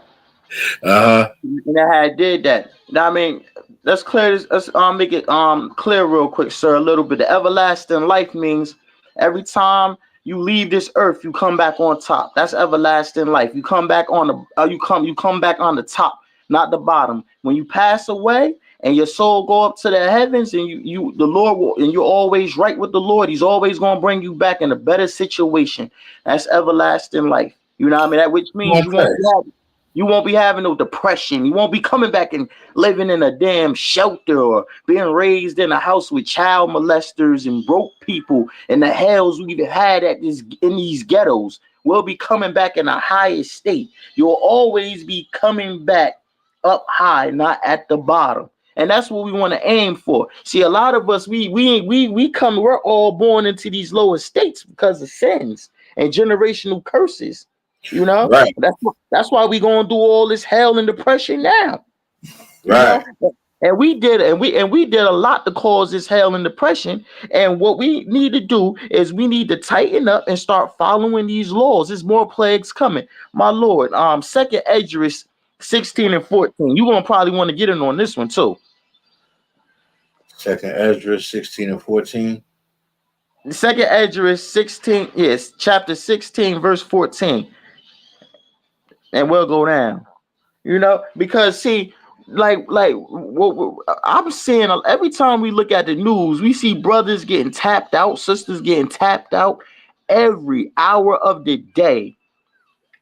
Every hour of the day, they're catching death, they're catching hell, and it's depression on top of depression. Mental, you know what they saying now? They've been saying this for the last couple of years. It's mental illness. It's mental illness. Mental illness. Man, it's demons, man. Demons cause mental illness. Know what I mean? And them plagues causes mental illness too, because you don't know what to do. You don't know what to do when they come in and punch on you. You had that, my Lord? It's the book of Second Esdras, chapter 16, verse 14. Behold, the plagues are sent. The Lord has sent the plagues, man. He said the plagues are sent. The plagues that was in the heavens, the Lord's just sent them plagues to the earth. Continue. And shall not return again. And the Lord said they ain't coming back again. They're sent on the earth. Every day you wake up, it's going to be a new plague and a new plague and a new plague. Continue, sir. Damn. Until they come upon the earth. Until they come upon the earth. Continue. The fire is kindled. The fire is kindled. Yeah. And that's the Lord getting mad. That's the Most High God. He's mad. Continue. And shall not be put out. That means the Lord's pissed off now. And now it's no more mercy, man. It's no more mercy. Mercy is running out. It's damn near no more. The Lord just said the fire is kindled and it will not be put out. Continue, my Lord. Ain't that like the other precept when it says you have kindled a fire in mine anger? Right, yes, sir. That's a precept. Yes, come on, sir. Good night. Till it consume the foundation of the earth. Good night. Until it consume the foundation of the earth, meaning the COVID-35, the COVID-40 and 50, wildfires coming from California all the way to New Jersey to Tennessee, all your fruits and vegetables burnt with worms all in it, to the point where there is no food, where it's massive famine, to the point to where the place is absolutely unlivable. Hurricanes and tornadoes all over the place. People losing their minds. Continue, my Lord. Oh yeah, I already see the meat potatoes on this. I'm about to read on down. We're gonna run down this right here. Yeah. It gets deep. This right here is going to show you why you have all your depression, and it's only going to get worse, and why you better start obeying the Lord. I don't give a damn. You better leave whatever medicine you had. That's not where that blunt not working. That bottle's not working. It's going to get so worse. It's not going to be enough. It's not going to be enough weed you could smoke in the world or liquor you could drink in the world to get you away from it. Continue, my Lord. Like as an arrow which is shot of a mighty archer, returneth back. Like arrows when they shot. You know what happens when they shoot them arrows, they leave out fast and they going to hit the target. They ain't missing. And it said, returneth not backward. Even so, the plagues that shall be sent upon the earth shall not return again. Good night. Meaning the plagues that's getting sent on the earth, the Lord ain't taking his hand and pulling them back. They are going to go and they're going to keep destroying this place, man. They're not coming back. If you're looking for prosperity, you're out of your mind. Here's where it starts to get a little good. Woe is me. Woe is me. Uh-huh.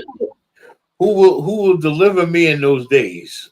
Who is going to deliver you? And the days of destruction, right? Now, I mean, is a blunt going to deliver you? Is them bottles of Hennessy going to deliver you?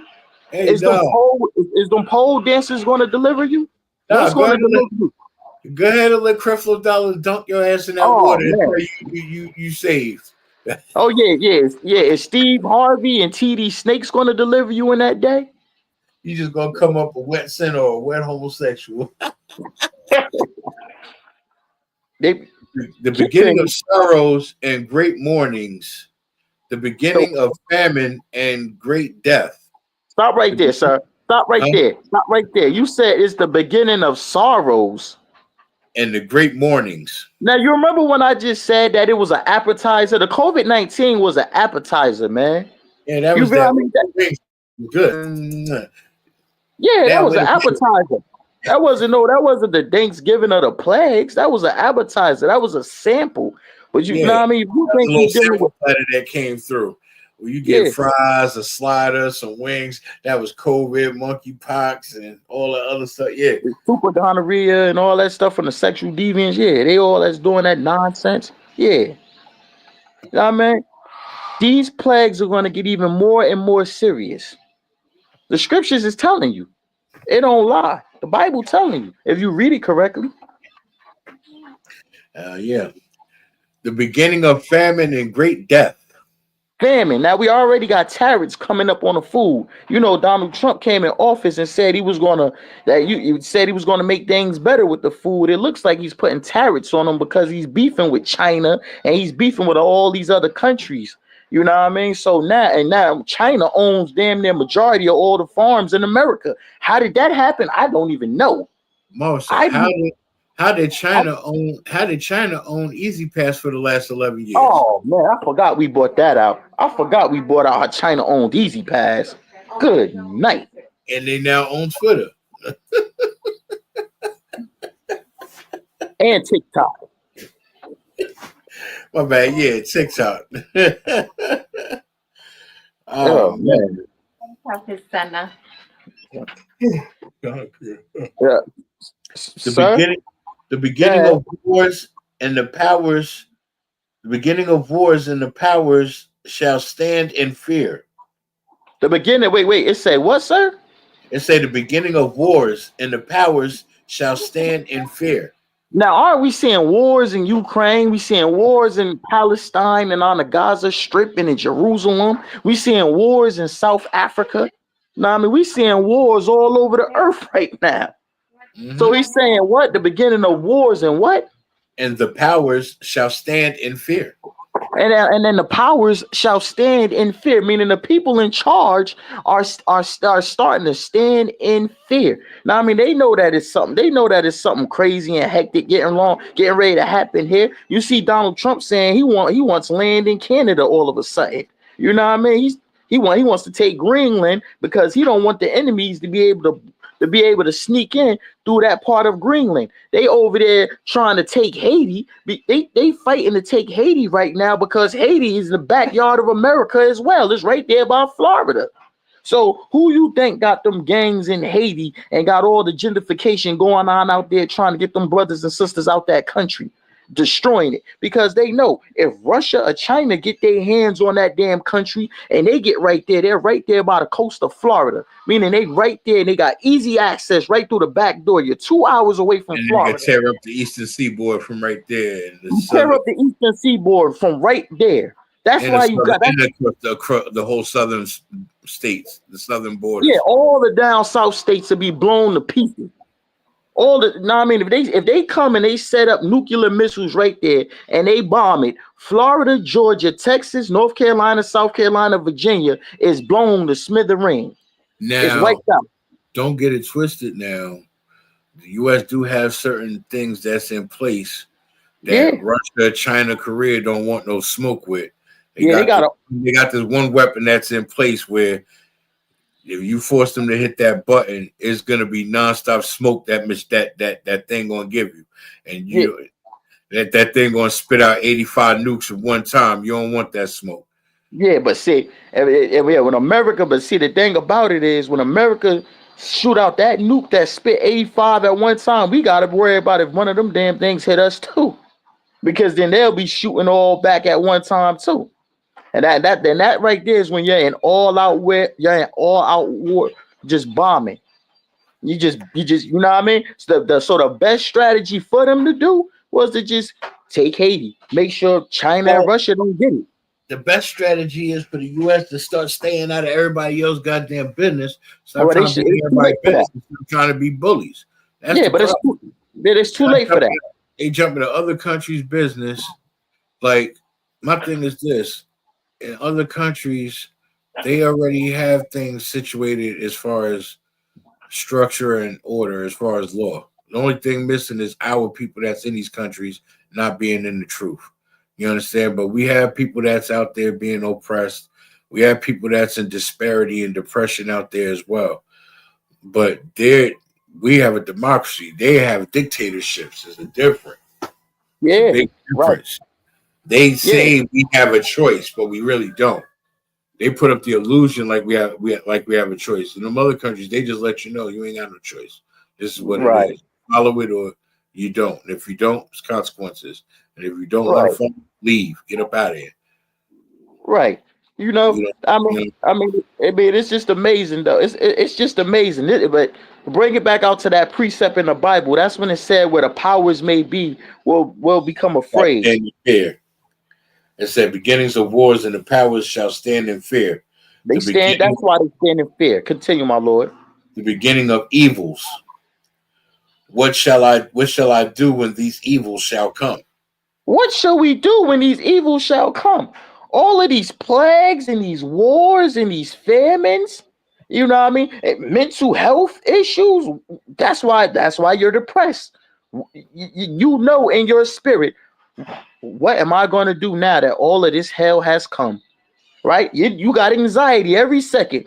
Now it's gonna go from 1 pack of Newports to 4 pack of Newports. And you know how much the goddamn Newports cost a pack? Like the Newport's gonna be about $22 a pack. So now They you Jersey done caught up to New York numbers. They're like between $11 and $13 a pack. So that means in New York they're like $18 a pack now. oh my god. You spending like 200 on a carton. You're not gonna be able to smoke yourself out of these problems. You ain't gonna be able to afford a pack of Newports, man. Especially if you're a brother only making like $20 an hour. Yeah, man. I mean, the Lucy game, they ain't even gonna be selling Lucy's no more. Eggs then took that over. You Word, can't lose the they eggs ain't gonna now. be buying loose eggs like cigarettes. 2-3 eggs tied up in a baggie. That's what they doing in New York right now because of the bird flu and the shortage on eggs and the eggs prices. They got 2 eggs in a bag, Putting and the eggs on the scale and shit. oh man, this is crazy, man. Continue, my lord. Behold, famine and plague. Famine and plague, meaning starvation, lack of food. You think a lot of you see, sir, our people, right? They are spoiled. They're depressed over red bottoms and Gucci. What are you gonna do when you ain't got no food to put in your child's mouth?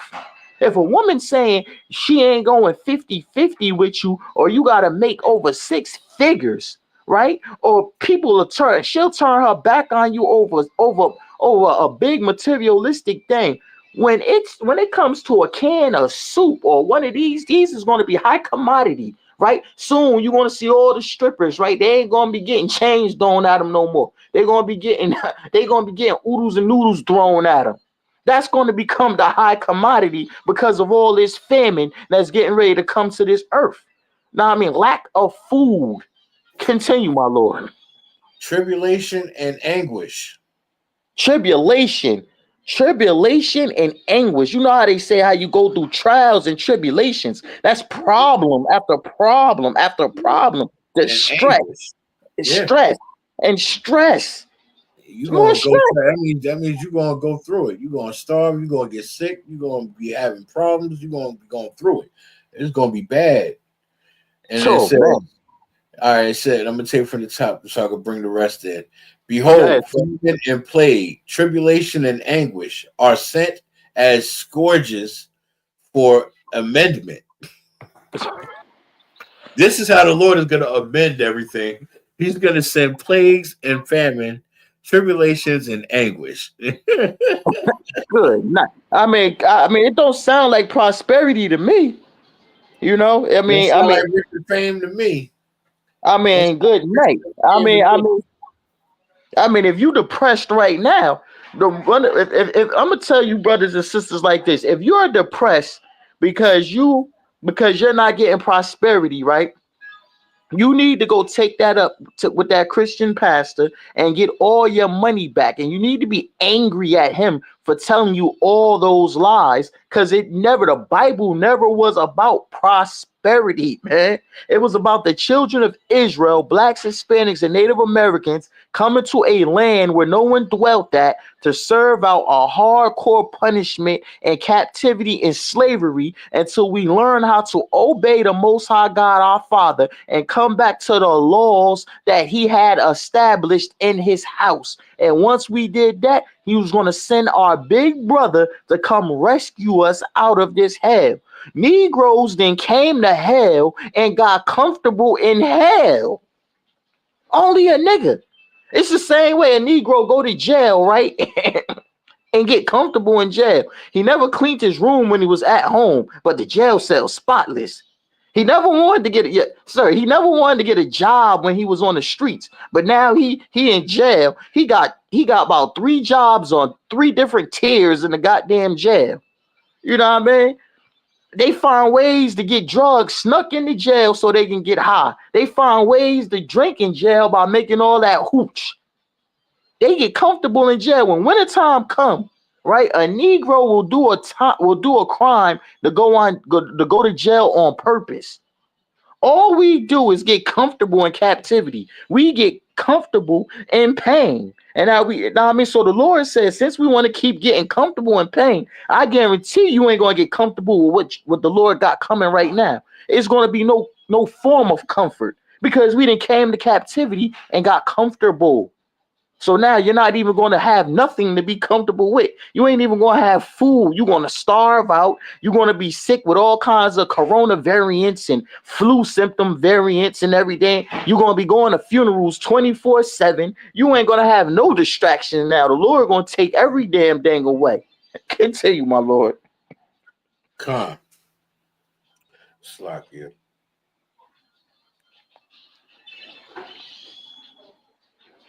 But for all these things, they shall not turn from their wickedness. And you still going to be wicked. And it's still going to be people that's wicked. It's still going to be some hard heads out there. You know what I mean? You still ain't going to get the message. You ain't going to have nothing. And you still going to be trying to come up with a way to get high. Nor be always mindful of the scourges. Continue. Behold, victuals shall be so good, cheap upon earth, that they shall think themselves to be in good case. And even then shall evils grow upon earth, sword, famine, and great confusion. Sworn? Wait, say that again. Sword, famine, and great confusion. And the great confusion is what's giving you the mental illness. You don't know which way to turn. You didn't been in all forms and different doctrines of Christianity, Egyptology. Now you got black people all in the Republican Party, leaving the Democratic Party, because it's all confusion.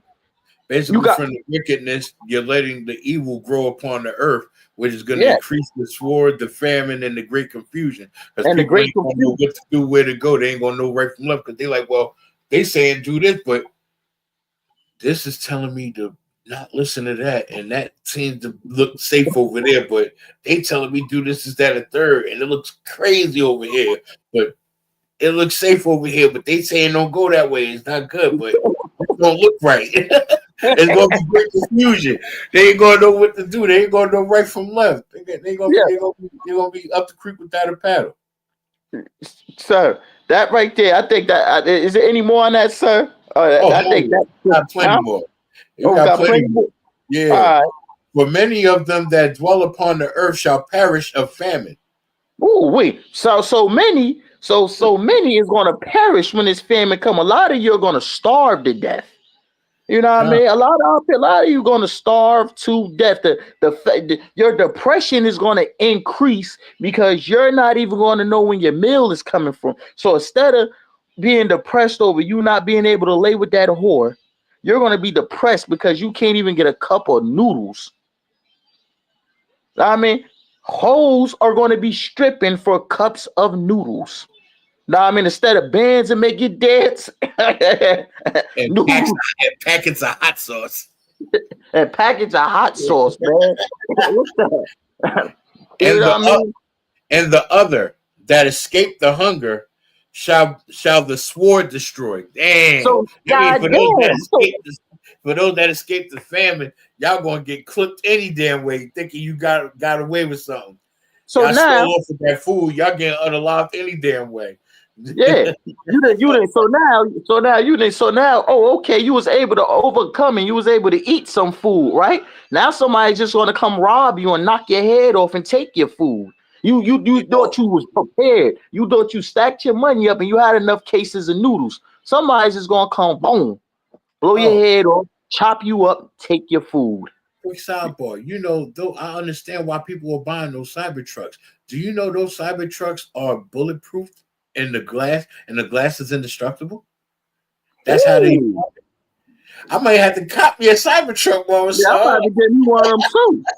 They saying they bulletproof. One of them celebrities having an interview, and they was like, "Yeah, why you buy them Cybertrucks if you think it's ugly?" He's like, "Look, it's bulletproof and the glass is indestructible. That's how it came." Damn. Oh, okay. A Cybertruck ready for war. And you see, if you look at the condition, the texture of those tires, those look like those military grade tires. Like say if you get a stab wound or a bullet, there's a second tire inside of it that inflates automatically so you don't go flat. Damn. Yeah, that's definitely a vehicle for war. When damn things get out of hand. I told you, that's the same design that came out of a movie called Tango and Cash with Sylvester Stallone and Kurt Russell. If you've never seen that movie, watch that movie. It's called Tango and Cash. When you watch that movie, you're going to see the original design of that Cybertruck, and it's outfitted with miniguns and everything. Good night. I'm going home tonight. I might watch it when I get home tonight. That's where Elon Musk got the idea for that Cybertruck. When you see that movie, you're going to call me like, yo, officer, yeah, that movie was fire. I ain't even going to hold you. For that movie being old like that, that movie was fire. I'm telling you. Right. I'm telling you, that the movie is dope. Because Sylvester Stallone and Kurt Russell, I think they're both cops, but they find a way to cross paths some way somehow and get caught up with some stuff. Yo, it's dope. I don't want to spoil it for you, but you need to watch it. It's a good movie. Yeah. Let's give him some more, sir. God. Verse 23. And the dead shall be cast out as dung. Ooh.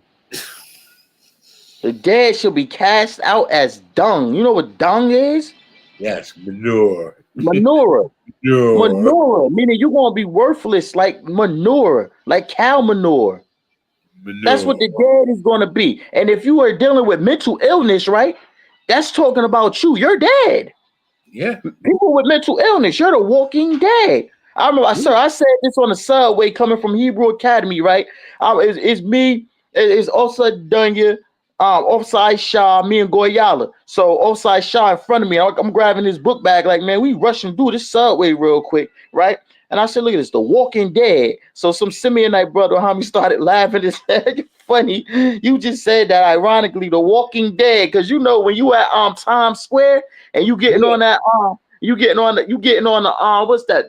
That's the New York Transit. Thing. Yeah. Yeah. And you see how that crowd come deep when they call for that train to come, that crowd just go boom, right? I'm like, look at this. This is The Walking Dead. You walking around with mental illness, you are dung already, man. You're The Walking Dead. Mm-hmm. And there shall be no man to comfort them. It's not going to be. Go ahead, sir. Go ahead. No man to comfort them. It ain't so soon. Facebook going to be gone. Y'all better come get this word. Soon we're gonna be gone. Now, I mean, we ain't gonna always. We still gonna find and make ways to broadcast the word. Yeah, we gonna have to find ways to broadcast the word. We ain't gonna be on the corner Radio forever, man. stations, even through radio waves and walkie-talkies, we gonna preach this word. It's gonna be hard for you to find us, man. For the earth shall be wasted, and the earth shall be what? And the earth shall be wasted. The earth shut the whole earth. A lot of you dummies talking about something. I'm going to Africa. I said, good night. They talk about they going. Now, I mean, some simple-minded fake Israelite sisters say, I purchased land somewhere in Africa, and you know when they telling me, so when everything happened, I'm going to be fine because you ain't got to. You ain't got to pay taxes on it every year. I said, okay, you go ahead. You think war ain't in Africa? Okay, you go right ahead, dumb. Yeah. The Bible just said that the earth will be wasted. It didn't say America will be wasted. It said the earth shall be wasted. It's going to be happening everywhere. No, wait, there's more. It says, for the earth shall be wasted, and the cities shall be cast down. The cities? There shall be no cast down. There shall be no man left to there shall be no man left to till the earth and to sow it. Till the earth. When it's talking about tilling the earth, it means keeping the earth in order. Now, I mean, keeping the earth working. You're working the earth. You're working the land. You're keeping the structure of the earth in order. It is not going to be no man left to keep it in order. That's what tilling the ground means. Work the earth to keep it rolling, to keep it functioning. That's what Adam was. Tilling the earth means he had to work. Oh, wow. It says the trees shall give fruit, and who shall gather them? The trees shall give fruit, and who shall gather them? It says the grapes shall ripen, and who shall tread them? For all places shall be desolate of men. It's not going to be no men around. Boy, it's getting even more and more interesting. Amazing book, I'll tell you. Boy. It's an amazing book, man. They say they read this thing cover to cover. I bet they never came across this right here. They never seen this in Ezra, man. This right, these plagues right here. This right here is telling you what's happening right now, and only priests of the Lord know how to come and like, oh, okay, that's a topic. Oh, okay, we're gonna pull this in. This is gonna add on. So now, if you came to Officer Ayash's scripture breakdown class, right, and you was expecting to hear some prosperity, you don't come and see the Lord, you're gonna leave even more depressed. Right. So that one man shall desire to see another and to hear his voice, but he ain't gonna hear it. For a city there shall be 10 left, and two of the field, which shall hide themselves in the thick graves, in the thick groves, and in the clefts of the rocks.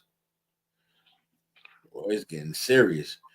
Let's see. As in an orchard of olives, upon every tree there are left 3 or 4 olives. Or as when a vineyard is gathered, there are left some clusters of them diligently seek through the vineyard. Even so, in these days there shall be 3 or 4 left of them that search their houses with the sword. So that means that when people are going to be coming, it's not going to be much food or anything left, but there's still going to be men that's going to be armed up with guns, with pistols, searching your house. They're going to be armed up, still searching, even though it's barely any food left, because the earth is wasted and there's nothing left to eat from the great famine. It's still going to be men masked up with guns, running up in your house, searching for something. Word. And the earth shall be laid waste. The fields thereof shall wax old, and her ways and all her paths shall grow full of thorns. because no man shall travel therethrough. Ain't gonna be nobody working. You know what I mean? No one's gonna be working to keep it in order. It's going to be all thorns. The things that you had access to get, you're not going to be getting it anymore.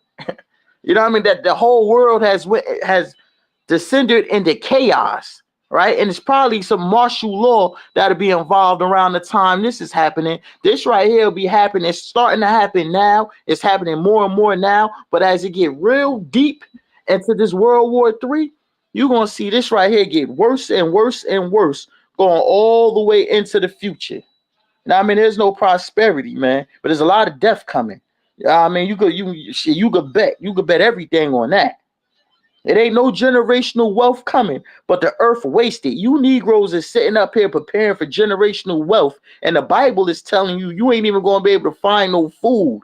You ain't for every olive, it'll be three. For what did it say? For every olive, it may be three. When you used to always be able to find olives on a tree, or, know what I mean, or for every fruit bush. But it's not going to be nothing. But it's still going to be men armed up with the sword. That's talking about a weapon going in your house looking just to see if there's something in there. Because there's no one to till the earth. Work the earth to keep it in order. The earth has collapsed. The structure has collapsed. It's over. You know what I mean? It's beyond the last leg. The last leg done fell. It's over that way. The last leg damn near didn't fail, man. So what we got? So what my Lord of Sayash and I gotta ask you is, right now you're depressed for nothing. Because it's happening now, but it's nowhere near that now.